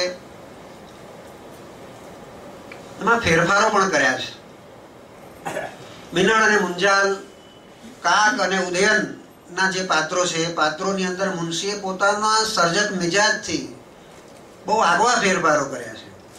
અને કેટલાક તદ્દન કાલ્પનિક પાત્રો પણ છે. કીર્તિદેવ અને મંજરી જેવા પાત્રો છે ઇતિહાસ એ વખતના ઇતિહાસની અંદર નથી. આ પાત્રોની સાથે આ પાત્રોનો કોઈ ઉલ્લેખ નથી. અને એવા કાલ્પનિક પાત્રો સર્જીને વળી પાછું એમણે કાલ્પનિક અનુસંધાન પણ આ પ્રસંગો, ઐતિહાસિક પ્રસંગો અને ઐતિહાસિક પાત્રોની સાથે, જેમ કે કીર્તિદેવને મુંજાલ વચ્ચે પિતા પુત્રનો સંબંધ એ જ્યારે સ્થાપિત કરે, મિનળ મુંજાલની વચ્ચે જે પ્રણયનું સંવેદન છે એ સંવેદન એ બહુ અરુણ પ્રકારનું છે. કાશ્મીરાને મિનળની ભત્રીજી તરીકે એ જ્યારે મૂકી આપે છે, અને કાક અને ઉદયન મંત્રી ઉદા મહેતા બંનેની વચ્ચે જે શત્રુતાનો સંકેત છે એ તો એની અંદર એક પ્રકારનું કાલ્પનિક અનુસંધાન મુનશી લાવ્યા છે. કાળ વ્યુત્ક્રમ પણ છે, કારણ કે ઇતિહાસનો એમાં પણ એક ટીકા થઈ છે કે આ કાલ વ્યુત્ક્રમ થાય છે, એમાં પણ મુનશી એ રીતે ન ચાલી શકે. મુનશીએ આમ જ લખવું જોઈએ, આમ જ લખવું જોઈએ એવું વિવેચકોએ વધારે પાછળથી અને એમના સમયની અંદર પણ એમને લાઈન દોરી આપી કે આ પ્રમાણે તમે ચાલો. પણ મુનશી તો એક પ્રતિભા જ એવી હતી કે એમણે પોતાની રીતે લખ્યું. એમણે એક હિસ્ટોરિકલ લોકેલ જે કહેવાય કે ઐતિહાસિક જે પરિવેશ છે, પરિવેશ પણ બહુ આબાદ રીતે ઉપસાવ્યો કે રાજમહેલો, કિલ્લાઓ, ખાઈઓ, યુદ્ધનું વાતાવરણ, એ બધું વર્ણન એ પ્રકારનું છે કે આખો સોલંકી યુગ એ આપણી સામે જીવતો થાય. પણ એમાં જે ખૂટે છે તે પણ એક તત્વ છે જે આપણે એમની મર્યાદામાં જોવાનું હોય કે તત્કાલીન જે સામાજિક સંદર્ભો છે એ સામાજિક સંદર્ભોને ઉપસાવવા માટે એ રોકાતા નથી. એ સમયની અંદર કલા કારીગીરીનો પણ એક બહુ અદ્ભુત આખો સમય હતો એ, તો એના સંદર્ભો પણ એમાંથી એ મુનશી ઉપસાવતા નથી. અને મુનશી કલા વિધાયક તરીકેનો પોતાનો અધિકાર, એક પ્રિવિલેજ એ પોતે ગણીને લખે છે. આખી કથા છે એની અંદર એક બાજુ રાજકીય ખટપટો છે એનું આલેખન છે, અને બીજી બાજુ પ્રણય ભાવના સ્પંદનો છે. પાટણની ઉપર ચડી બેસવા માટે તલસના અવંતી અને જુનાગઢ જેવા રાજ્યો, પરસ્પરને હંફાવવા મતતી સત્તાઓનું રાજકારણ, પાટણનો આંતર વિગ્રહ, કાવાદાવા, અને એક બાજુ જયદેવસિંહ જે ગુજરાતનો નાથ ઓન પેપર પર છે, ખરેખર સર્વસત્તાધીશ છે તો મુંજાલ છે.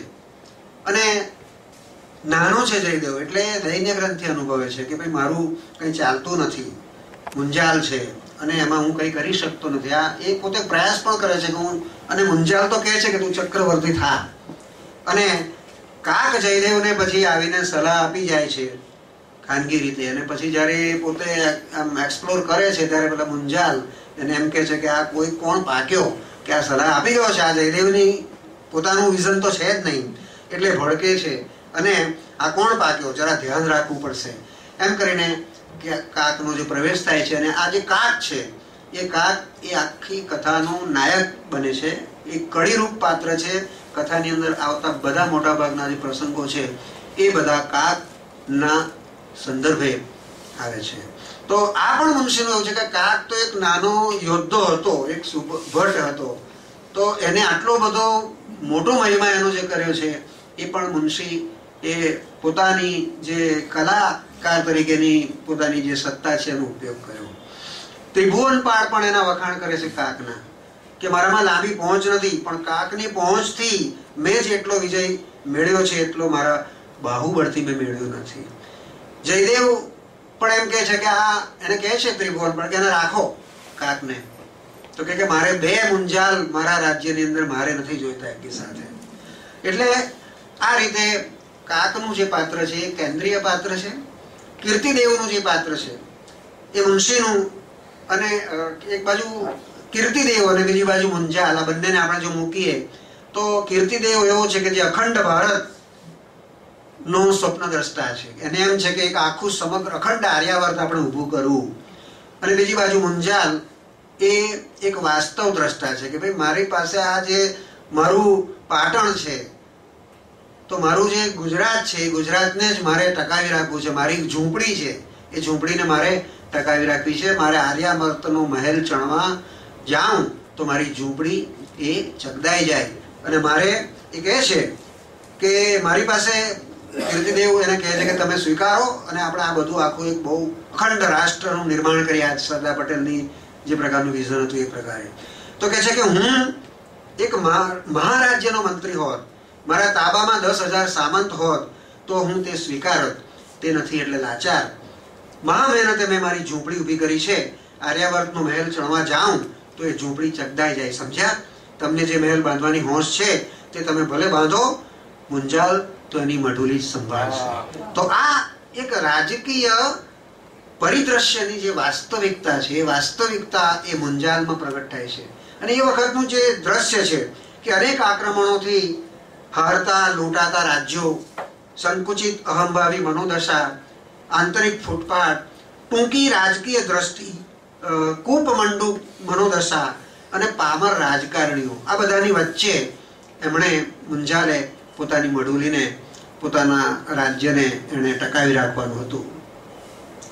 બીજી બાજુ મિનળ દેવી અને મુંજાલ, આ બંને વચ્ચેનું જે પ્રણય સંવેદન છે એની પણ ઘણી ટીકા થઈ છે કે આવા જે લોકમાનસની અંદર પતિપારાયણ રાજમાતા તરીકે જે સ્થાપિત થયું છે, જેનું ચિત્ર એક શીલવતી સતી આર્ય નારી, તો મુનશી આની અંદર જે રીતે આલેખે છે બંને વચ્ચેનો પ્રેમ, એ પાટણની પ્રભુતાથી જ આલેખાતો આવે છે.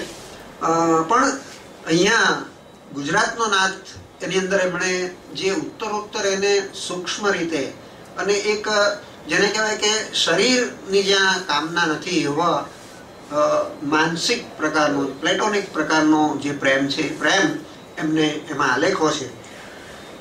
તો એ આ પાત્રાલેખન બહુ વખણાયું છે.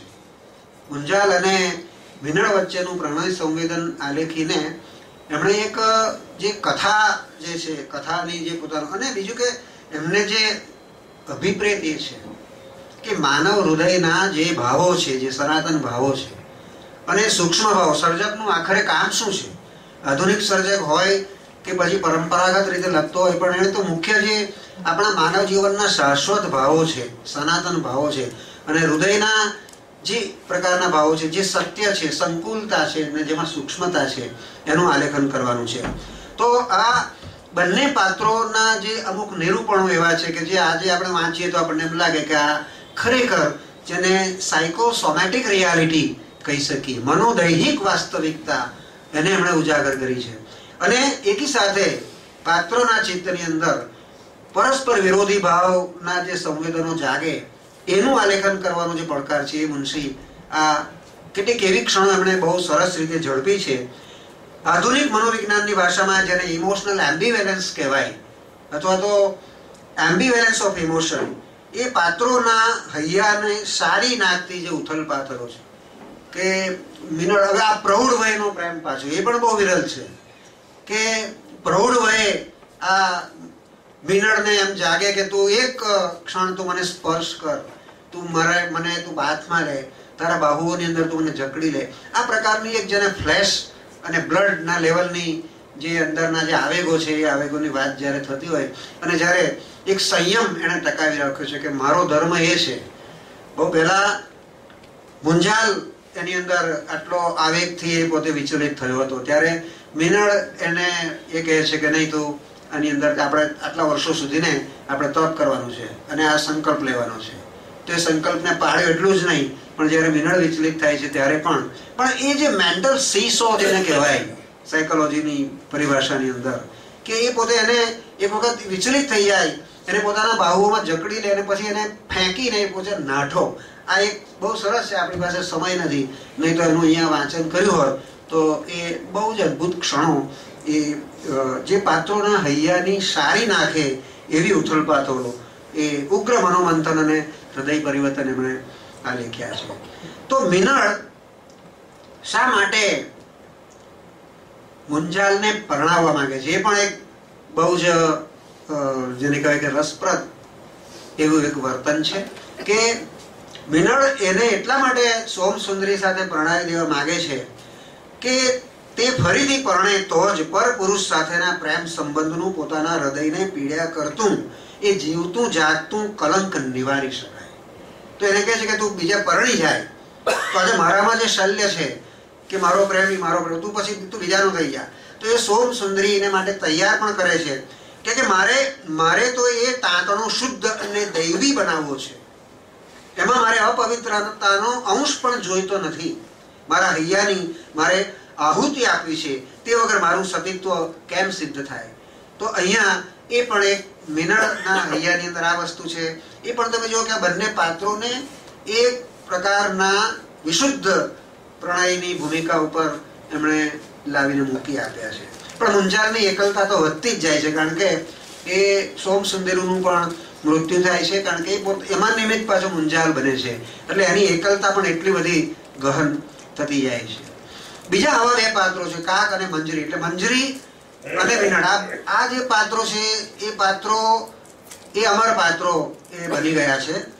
તો ઐતિહાસિક સૃષ્ટિમાં કલ્પિત પાત્ર આ પ્રકારનું કે જે 12મી સદીની ગુજરાતણ નથી પણ 20મી સદીની આધુનિકા નારી છે મંજરી. એનું મોહક વ્યક્તિત્વ આંજી નાખે એવું છે. એ કાકના પરાક્રમોથી અને એની અસાધારણ બુદ્ધિ પ્રતિભાથી એ શરૂઆતમાં તો બિલકુલ પ્રભાવિત થતી નથી. એ તો મોટા મુંજાલ સુદ્ધાને અથવા તો કાકને કે ઉદા મહેતાને પણ એમ જ કહે છે કે બધા મહેતિયાઓ છે, કારણ કે એ તો પોતે એક કવિની પુત્રી છે અને એને પછી ના છૂટકે એને કાકને પરણવાનું થાય છે, કારણ કે પેલા ઉદા મહેતાની ચુંગાલમાંથી બચવું હોય તો એને પરણવું પડે. પણ એ રૂપગર્વિતા છે, પણ ક્રમશઃ એને એના વ્યક્તિત્વમાં એના ભાવ જગતની અંદર જે પરિવર્તન બતાવ્યું છે એ અર્ધાંગના બનવાની અંદર, કાકની અર્ધાંગના બનવાની અંદર એ જીવનનું સાર્થક્ય માને. અને જે વહેંત્યો લાગતો તો કાક, એને એવું લાગે છે કે એની અંદર 52 ગુણ છે અને એ પોતાના જીવનનું અસ્તિત્વનું સાર્થક્ય એ એની અંદર માને. એ પ્રકારના પાત્રના વ્યક્તિત્વની જુદી જુદી પ્રકારના શેડ્સ જે એ આલેખે છે મુનશી, એ એક બહુ મોહક પાસું એમની નિવળ કથા કળાનું છે. એમની જે શૈલી છે મુનશીની, કારણ કે બહુ ઓછો સમય છે, આપણે 2-4 મુદ્દાઓમાં સમાપન કરવું પડશે જનકભાઈ કહે તે પહેલા જ. તો જે મોહક સર્જક વ્યક્તિતા છે એમાં એ છે કે આજે પણ આપણે આ વાંચો બેસીએ 7મા-8મા ધોરણની અંદર ગુજરાતનો નાથ મેં વાંચેલી અને એની અંદર આ એવી મોટું પુસ્તક એક ગામની લાઇબ્રેરીમાંથી લઈને પણ 2 જ એના પાન વાંચીને એ આપણે મૂકી નહીં શકીએ. 7મા ધોરણનો કોઈક વિદ્યાર્થી હોય કે પછી કોઈ વિદગ્ધ વિવેચક હોય, એ વિવેચક ભલે એની ટીકા કરવાનો હોય પણ એને મૂકી તો નહીં જ શકે. એ પ્રકારનું ચુંબકીય આકર્ષણ એ કથા પ્રવાહનું છે, કારણ કે એક અસ્ખલિત ફિસાઇલ એ કથા પ્રવાહ, સીધી સચોટ અને સરળ ગતિમય વાક્ય વિન્યાસ, એના ચિત્રાત્મક શૈલી, એમાં તો ઘણા બધા દ્રશ્યો એવા છે. એનું તમે અંત જુઓ તો અંતની અંદર એક ચલચિત્ર પરત ટેકનિક હોય એવું તમને લાગે કે મુંજાલ પેલા લોકોને વિદાય કરી રહ્યો છે, ત્રિભુવનપાળ છે, કાક છે અને કીર્તિદેવ છે, અને એ વિદાય કરતી વખતના ક્લોઝઅપ છે. ક્લોઝઅપ એ રીતે છે કે કહે છે કે હવે અમે જઈશું, હવે આપણે ક્યારે મુલાકાત થશે? તો કે નહીં, આપણે તમારે જવાનું છે. અને એ પછી કહે છે કે ત્રણેય મારે તો હવે અમને એમ કે પિતાજી નહીં મળે તો કે છે કે મારા તો 3 દીકરાઓ જાય છે. એક ક્લોઝઅપ છે, પછી એક મિડ શોટ પણ છે, એ જુએ છે ને પેલા હોડીઓ જઈ રહી છે, અને પછી એક લોંગ શોટ છે, અને એની અંદર મુંજાલની એક જે પ્રકારની પ્રતિમા ઉપસે છે. આપણને એવું લાગે કે આના જેવો કોઈ આઇસોલેટેડ, એલિયનેટેડ અને આ બધાથી વિચ્છિન્ન થયેલો, એકલો, કે ભાર્યા પણ નથી, દીકરો પણ આ રીતે જાય, તો એ જેને કહેવાય કે સિનેમેટિક એંગલ એણે મુનશીની આ કથાઓમાં આ રીતે પણ આપણે જોઈ શકીએ. તો એની મર્યાદાઓ પણ છે. એટલીક મર્યાદાઓની વાત જો કરીએ તો મંજરી, કીર્તિદેવ બંનેના અવ્યવહારુ જિદ્દી વલણ કે ભાઈ અમારે તો કારાગારમાંથી આવવું જ નથી, આ પ્રકારના વલણ બધા પ્રી પ્લાન્ડ છે. મુનશી પૂર્વ યોજિત કેટલાક પ્રસંગો જે છે તો કારાગારમાંથી છૂટવા માટે તૈયાર નથી. એનું કારણ છે કે અમુક પ્રકારની ઘટનાઓ આગળ બનવાની છે. આપણને એવું લાગે કે ભાઈ કેમ નથી જતા રહેતા. એવી રીતે પ્રથમ દર્શને પ્રતાપી તેજસ્વી લાગતી મંજરી એકદમ નાટકીય પરિસ્થિતિમાં આજ્ઞાંકિત થઈ જાય અને લેખક ધારે કે તું હવે બેભાન થઈ જાય ને બેભાન થઈ જાય. આ વસ્તુ આપણને મંજરી જેવું પાત્ર, આવું મહાન એક પાત્ર જે આપણને ગમી જાય, અને કેટલાક અમર પાત્રો કહીએ એવા અમર પાત્રોની અંદર મંજરીનું આપણે સ્થાન આપીએ તો આ મંજરી જ નહીં પણ બીજી નાયિકાઓ પણ છે. બીજી નવલકથાઓમાં પણ આવું બને છે કે ખરી વખતે બેભાન થઈ જાય, ચીસ પણ નહીં પાડે પોતાનું અપહરણ થતું હોય તો. હવે આ બધા યોદ્ધાઓને વહેંચ્યા કહેતી હોય કે, અને એ પોતે આ પ્રકારનું જયારે વર્તન કરે ત્યારે વર્તન એ પાત્રનું વર્તન નથી, એ લેખકનું એ પ્રી પ્લાન છે વર્તન. એવી રીતે કીર્તિદેવ પેલા કાકને મોકલે છે, 15 દિવસ સુધી એ પોતે એક શા માટેનો ગેપ રાખે છે એ પણ એ આપણને પ્રતીતિકર લાગતો નથી. અને કાશ્મીરા દેવી કાક અને મંજરીના લગ્ન કરાવી આપે છે તો એ કોઈને પણ ખબર ના પડે એ રીતે. નહીં તો આવા શા માટે ધામધૂમથી નહીં કરે, પણ એનું કારણ છે કે ઉદા મહેતાને ખબર નહીં પડવી જોઈએ, તો જ એ આખો જે એનો જે સસ્પેન્સ ઉભો થાય. તો આવા કેટલાક જે ગાબડા છે મુનશીની કથા કલાની અંદર એ પણ એવા છે. પૂર્ણ માનવ, જોકે મુનશી એ આલેખન એનું એક સર્જક આશય જ છે કે મારે ફ્લેશ અને બ્લડ સાથેનો માણસ નિરૂપવો છે, એટલે પૂર્ણ માનવ નહીં. એટલે મુંજાલ એ વાલી પત્ની અને સંતાન પ્રત્યે મુંજાલનું વર્તન અયોગ્ય છે. ઘણા બધા વિવેચકોએ એની ટીકા કરી છે, પણ એ બહુ હોઈ શકે કે ભાઈ કોઈ આવો મોટો વ્યક્તિ હોય, મહાન વ્યક્તિ હોય, છતાં પણ એના વ્યક્તિત્વમાં આ પ્રકારની એનોમલી હોઈ શકે. કીર્તિદેવનો વધ કરવા સુધી એ પહોંચે તો આ એના પાત્રને છાજતું નથી, પણ હવે એ હોઈ શકે આ રીતે, પણ એ આપણને લાગે છે, ખટકે છે. ઉદા મહેતા, ઉદયન એ તો શ્રાવક શ્રેષ્ઠ છે, ઉદયન મંત્રી, તો એને મંજરીના સાથે પરણવા માટે એ દોડધામ કરતો હોય, એ વેવલો બની જાય. અને એટલું જ નહીં, પણ મુનશી તો એને ખલનાયક તરીકે જ ચિત્રે છે. ઐતિહાસિક સંદર્ભની અંદર એ પોતે આ રીતનો વિલન નથી. તો આવા જે કેટલાક જેને કહેવાય કે ઇસ્યુઝ છે કે જે આપણને ખટકે છે. ખેંગાર અને રાણક વચ્ચે પણ એ રાણકનું અપહરણ કરી જાય, ઉપાડી જાય, પણ ભાઈ બંને વચ્ચે પ્રેમ કઈ રીતે થવો, કયા લેવલ પર એ લોકો આટલું બધું હદે, એટલે એ થોડુંક ચૂકી ગયા છે. ઉતાવળ ઘણી બધી કરી છે મુનશીએ. એટલે અપહરણમાં રાણકની સંમતિ છે તો એનું લોજિક નથી મળતું, પ્રતીતિજનક એટલા માટે એ લાગતું નથી. પેલો કાળ ભૈરવની આરાધના કરવા જાય છે, કીર્તિદેવ અને ચપટીવારમાં પેલા પ્રેત તંત્ર વિદ્યાના મંત્ર શીખવાડી દે અને શીખી જાય. આ બધી વસ્તુ પણ આપણને પ્રતીતિજનક લાગતી નથી. પણ જે મુખ્ય વસ્તુ છે કે મુનશીનું જે આકર્ષણ છે કે કથન વર્ણનની લક્ષ્યગામી ત્વરિત ગતિશીલતા, કથનની સરસતા અને સચોટતા.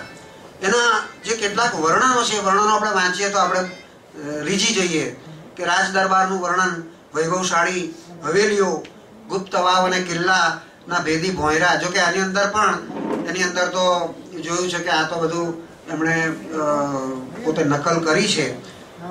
પેલા કાળ ભૈરવની સાધનાની અંદર તાંત્રિકો અને યોગીનીઓના ગૂઢ ક્રિયાકાંડ, એના વર્ણન એ પણ આપણે વાંચીને આપણે ખૂબ મજા પડે. ગિરનારના જંગલોનો પ્રાકૃતિક પરિવેશ પણ એમણે બહુ સરસ રીતે નિરૂપ્યો છે. તો આ બધી બહુ વાત ઘણી બધી કરી શકે, મારાથી તો કશું કહી શકાયું જ નથી. પણ છેલ્લે આપણે એટલું કહીએ કે ગોવર્ધન રામે સરસ્વતીચંદ્ર અને કુમુદના જે 2 પાત્ર આપ્યા અને પન્નાલાલે કાંજીજીવી અને કાળુ રાજુ જેવા પાત્રો આપ્યા. આ બધા આ પાત્રો એવા છે કે જે પાત્રો એમની તમામ પ્રકારની સર્જકની મર્યાદાઓને આપણે સ્વીકારીને પણ આપણે એમ કહીએ કે આ પાત્રો અમર પાત્રો છે.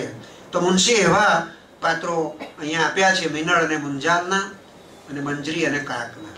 આ બંને પાત્રો એવા અમર પાત્રો છે ગુજરાતનો નાદની અંદર. આ ઉપરાંત પણ એમની કથન કળાની કેટલીક સિદ્ધિઓ જે છે, જે આપણે આગળ જોયું, તો એ સિદ્ધિઓ થકી કનૈયાલાલ મુનશીનું નામ એ પ્રથમ કક્ષાના નવલકથાકારની હરોળમાંથી કદી પણ નકારી આપણે શકવાના નથી. અહીંયા 22ની અંદર જે નામ છે એ આપણે જો 10 નવલકથાઓ જો મૂકીએ તો બીજી બધી નીકળી જાય, પણ ગુજરાતનો નાદ તો એમાં રહે જ. એ પ્રકારની એમની જે કથા છે. મુનશી એક બહુ પરમાણી વ્યક્તિત્વ છે, મલ્ટી ડાયમેન્શનલ. જે વખતે કેન્દ્રની અંદર આપણું જે સત્તા હતી ને આપણો આઝાદી પછીનો જે આપણો ગાળો હતો એની અંદર એ કેન્દ્રીય પ્રધાન તરીકે હોય એવું તો એમનું ઘણું બધું કામ છે. હૈદરાબાદના એજન્ટ તરીકે મુનશીએ કામ કર્યું અને એ આટલા બધા વ્યસ્ત હોવા છતાં પણ એ પહેલી પંક્તિનો જે ધારાશાસ્ત્રી હોય અને મુંબઈની અંદર જેને કહેવાય કે એટલી બધી કમાણી એણે કબૂલ્યું છે કે મારી એટલી કમાણી હતી કે એક બ્રાહ્મણને તો રૌરવ નરકની અંદર નાખે. તો એટલી બધી કમાણ, તો કેટલું બધું કામ હશે. આપણે વિચારો કે આજના સમયની અંદર વાંચવાનો ટાઈમ નથી મળતો. મુનશીએ આટલું બધું લખ્યું છે કે એ સમય ક્યાંથી એ પોતે લાવ્યા હશે. અને આટલી હદે એ કોઈ પણ કક્ષાએ સર્જક હોય, રાજપુરુષ હોય, એક શિક્ષણ શાસ્ત્રી હોય, વાઇસ ચાન્સેલર હતા. ભવન્સની અંદર તમે જુઓ તો એમણે કેટલા બધા કુલપતિના પત્રો લખ્યા છે. આ બધું એક ક્ષણનો એમણે હિસાબ આપ્યો છે. અને એક જ વસ્તુ એમના વ્યક્તિત્વની અંદર જે છે, આપણે એમ કહી શકીએ કે લખવાનું રેગ્યુલર 8 કલાક સુધી રોજ લખવાનું અને કોઈ પણ ક્ષેત્રે બહુનામ એમી પ્રથમ, સૌથી પ્રથમ કક્ષાનું કામ કરવું, એવા મુનશીને આજે આપણે સલામ કરીએ છીએ. અને હજુ પણ દાયકાઓ જશે પછી પણ મુનશી આટલી જ રીતે વંચાતા રહેતા હશે અને આટલો જ પ્રેમ એમનો રહેશે, બલકે વધતો રહેશે. અસ્તુ. મુનશી દાયકાઓ સુધી જીવતા રહેશે. ખૂબ સરસ રીતે જગદીશભાઈ વાત કરી. હવે રવિન્દ્ર પારેખને વિનંતી કે તેઓ આવે અને થોડીક વાતો કરે.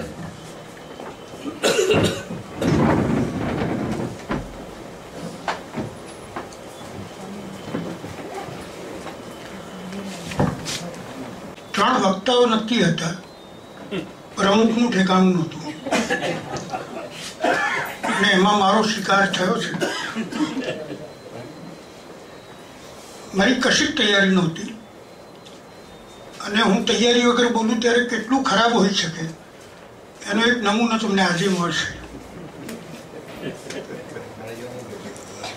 મારી ભૂલ એટલી થઈ કે મેં જનકને એમ કહ્યું કે તું શરૂઆતમાં થોડીક નવલકથાની ભૂમિકા આપ, આપણે પહેલી નવલકથાથી ક્યાં સુધી આવ્યા એનો અંદાજ આપ. એટલે એને એમ હતું કે મને તો ખબર જ છે ને એને પોતાને બચાવવા મારો ભોગ લીધો. ઠીક છે, જે નથી આવડ્યું તેની આજે તમને બધાને ખબર પડશે. પહેલી નવલકથા કરણ ગેલો થી આપણે આજે શરૂઆત કરી છે. ગુજરાતી સાહિત્યમાં જ્યારે નવલકથાનો ઇતિહાસ જોઈએ ત્યારે પણ પહેલી નવલકથા તરીકે નંદશંકરની કરણ ગેલો એ નવલકથાથી શરૂઆત કરવી પડે. એ પછી નવલકથાઓનો જે ગાળો આવ્યો એમાં મોટે ભાગની નવલકથાઓ અને આખું સાહિત્ય નર્મદથી જે શરૂ થયું અને રમણભાઈ નીલકંઠ સુધી આવીએ ત્યાં સુધી એ સુધારાવાદીઓનું એક આક્રમણ એમાં કેન્દ્રમાં રહ્યું. એટલે એને લગતી નવલકથા આવી, એને લગતી હાસ્ય નવલકથા આવી.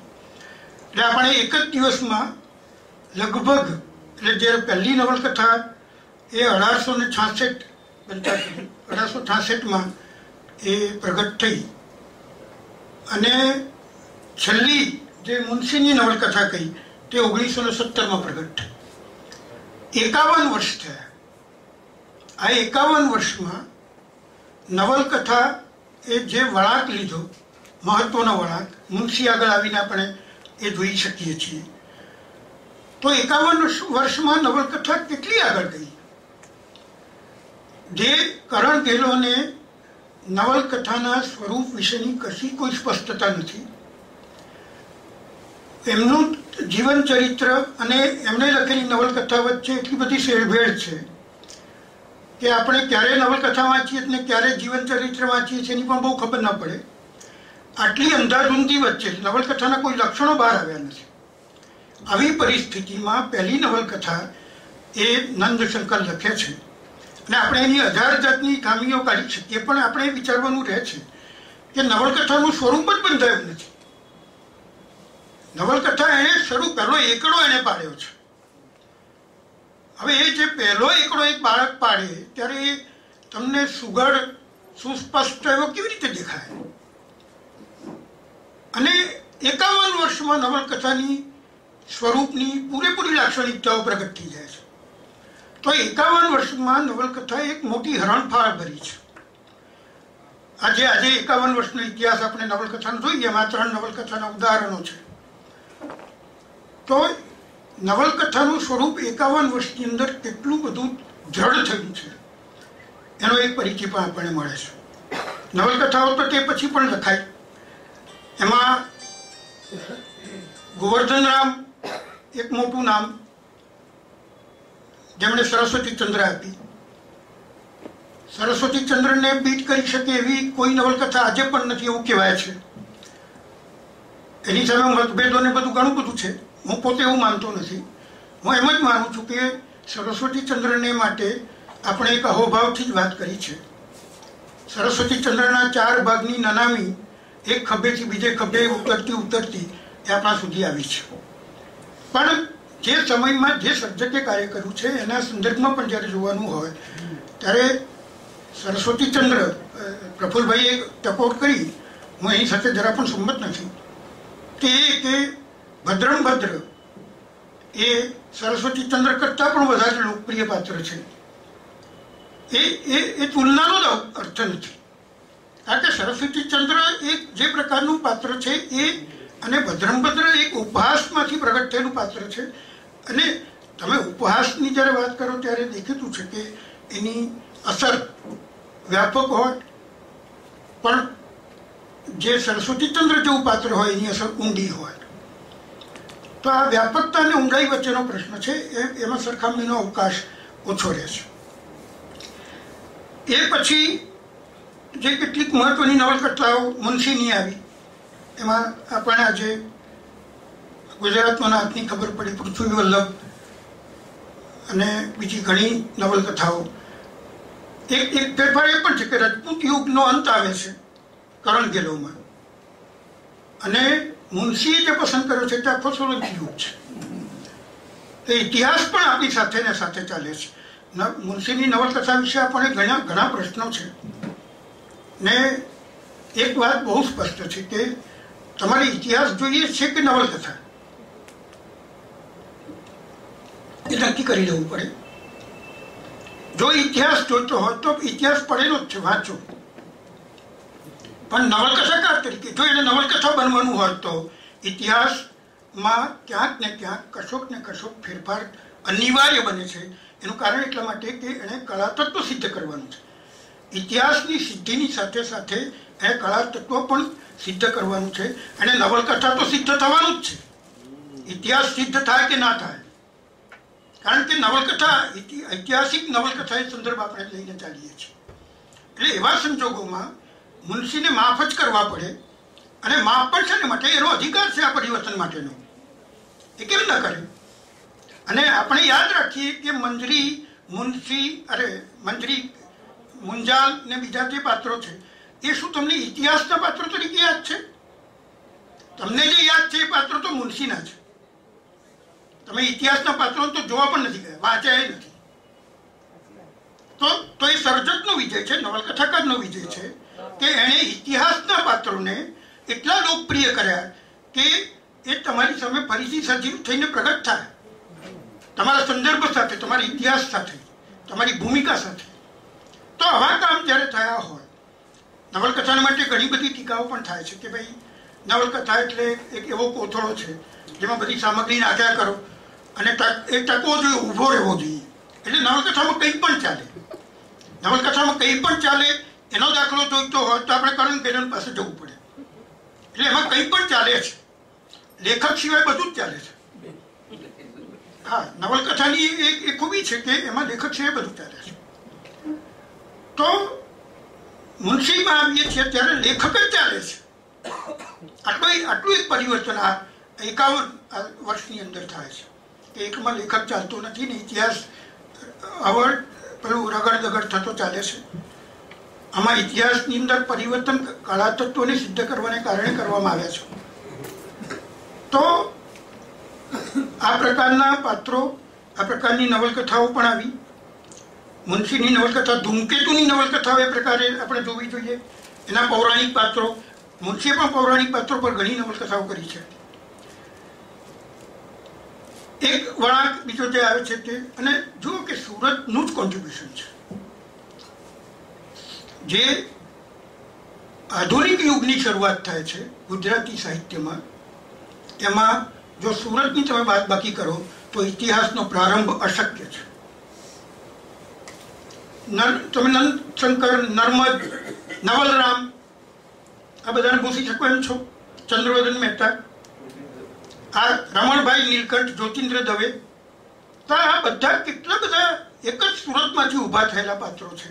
અને આટલા મોટા સર્જકો કે જેમણે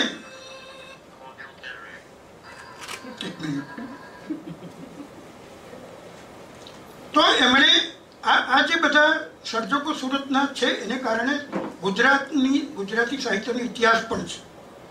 ગુજરાતી સાહિત્યના ઇતિહાસના પ્રારંભની જો વાત કરવાની થાય તો તમે સુરતને બાદ કરીને ચાલી શકો નહીં. રમણભાઈ નીલકંઠ સુરતના, એમણે ભદ્રમ ભદ્ર નવલકથા આપી અને એ પણ તમે જુઓ તો એનો તંતુ લંબાઈ છે તે સુધારાવાદી નવલકથા, એ રીતે પણ તમે એને જોઈ શકો. નર્મદથી જ શરૂ થયેલો સુધારો રમણભાઈ નીલકંઠમાં જુદી રીતે, ઉપહાસની રીતે, હાસ્યની રીતે આવે છે, પણ વાત સુધારાની છે. એ ઉપરાંતના કેટલાક જે સર્જકો આવ્યા, તમે વચ્ચેનો આખો ગુજરાતી ઇતિહાસ જોઈએ છીએ તો ઉમાશંકર, સુંદરમ આ બધામાં નવલકથા પણ ખાસ મળતી નથી, નોંધપાત્ર કહી શકાય એવી. અને પન્નાલાલ પેટલીકર, આ નામ તરફ આપણે આવવું પડે. પન્નાલાલની માનવીની ભવાઈ કે આ મળેલા જીવ, અને મળેલા જીવથી પ્રેરિત થઈને રઘુવીર સુધી એ વાત લંબાય છે, લાગણી. તો જે સર્જકો આપણા ગુજરાતી સાહિત્યમાં આપણને મળ્યા છે એનો એક ઐતિહાસિક ક્રમ જો થોડોક જોઈએ તો એમાં કેટલાક નામ આપણે લેવા જ પડે. એમાં પન્નાલાલ ખરા, પેટલીકર ખરા. 56નું વર્ષ આવ્યું અને એક પરિવર્તન આખા ગુજરાતી સાહિત્યના મૂળમાંથી થયું. એ સુરેશ જોશીના આવવાને કારણે કવિતા, નિબંધ, વાર્તા, નાટક બધામાં જ તમને એક નવી આબોહવાનો રણકાર એ સંભળાયો. સુરેશભાઈમાં મુશ્કેલી એ થઈ કે એમણે જેટલા આદર્શો ને સિદ્ધાંતો આપ્યા એટલા ઉદાહરણો એ ના આપી શક્યા. એટલે સુરેશભાઈના સિદ્ધાંતોને, આદર્શોને ધ્યાનમાં રાખીને કોઈ ઉદાહરણો શોધવા હોય તો બીજા પાસે જવું પડે, બીજી નવલકથા તરફ જવું પડે. તો પણ સુરેશભાઈનો તમે કાંકરો કાઢી શકો નહીં. એ જઈએ તો આપણા સુરતના પાછા બીજા એક નામ સુધી આવવું પડે, ભગવત કુમાર શર્મા. નવલકથાનું એક મોટું નામ. નવલકથામાં એમણે જે રીતના સુરતને, બ્રાહ્મણ સમાજને, અને એમાં પણ તમે જરાક ધ્યાનથી જોશો તો એક સુધારો તેમાં પણ ચાલે છે. સંસ્કૃતિ અને નવયુગ આ બે વચ્ચેનો સંઘર્ષ તમે પેલા સમયદ્વીપમાં જોઈ શકો. તો ત્યાંથી પણ આગળ વધીએ તો વિનય સંતાણી આવે છે, પ્રિયજન લઈને, ધૂંધભરી ખીણ લઈને. ધ્રુવ ભટ્ટ એ સમુદ્રાંતિકે, આ એક મોટું નામ એમાં આવ્યું છે ધ્રુવ ભટ્ટનું, જેણે પોતાની રીતે એની વિચિત્રતા કે ખૂબી કે ખામી કઈ હતા છે કે એ હજી પણ એ નવલકથા નામ નથી આપતા, લખાણ તરીકે જ ઓળખાવે છે.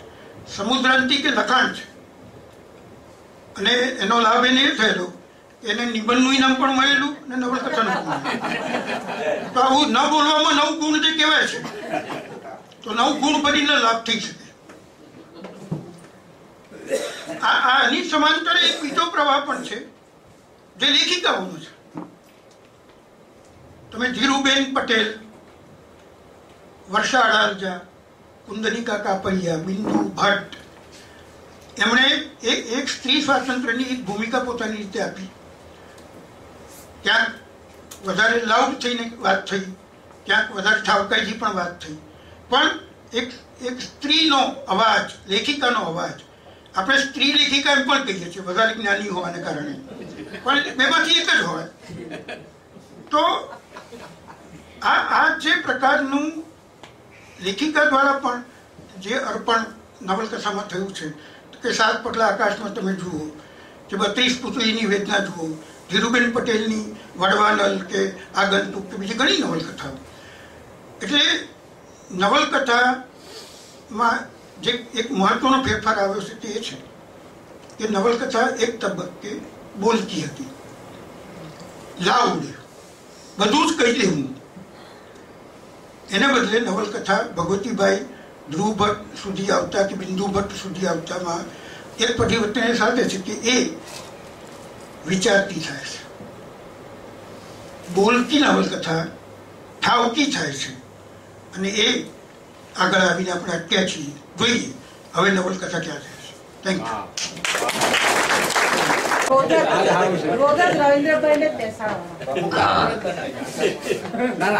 તૈયારી વગર જ બોલવાનું, એટલે ઓછું પણ બોલાય ને સારું પણ બોલાય. આવતીકાલે અમે જયારે નવલકથા સત્ર અથવા પર્વની જયારે વિચારણા કરતા હતા ત્યારે બાપાએ કહ્યું કે 5-10 માણસો તો આવશે જ. મેં કીધું આખો હોલ ભરાઈ જશે જ્યાં સીમા છે ત્યાં સુધી. કારણ કે આ બધી નવલકથાની વાત આપણે ઘણા બધા જાણતા નથી હોતા અને જે રીતે રસપ્રદ રીતે અહીંયા કહેવાની છે એટલે મને હતું જ કે શ્રોતાઓ સારા પ્રમાણમાં આવશે. આવતીકાલે 3 નવલકથા, રવિન્દ્રભાઈએ જે નવલકથા વાત કરી તે બધી નવલકથા પણ આમાં આવશે જ. અમે બધા જ્યોતિન્દ્ર દવે અને ધનસુખલાલ મહેતા લિખિત અને એમાં વિજય શાસ્ત્રી એ વિશે બોલશે. છિન્ન પત્ર જે રવિન્દ્રભાઈ વાત કરે, સુરેશ જોશીની નવલકથા, એમાં જગદીશ કંથારિયા વાત કરશે.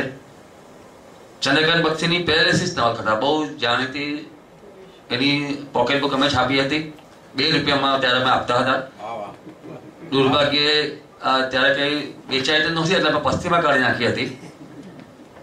પણ અદ્ભુત નવલકથા છે પેરાલિસિસ, એ વિશે નરેશ કાપડિયા બોલશે.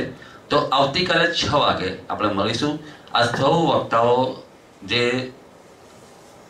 અમારા મિત્રો છે, આપણા સૌના મિત્રો છે અને બહુ સરસ બોલ્યા, એમનો ખૂબ ખૂબ આભાર.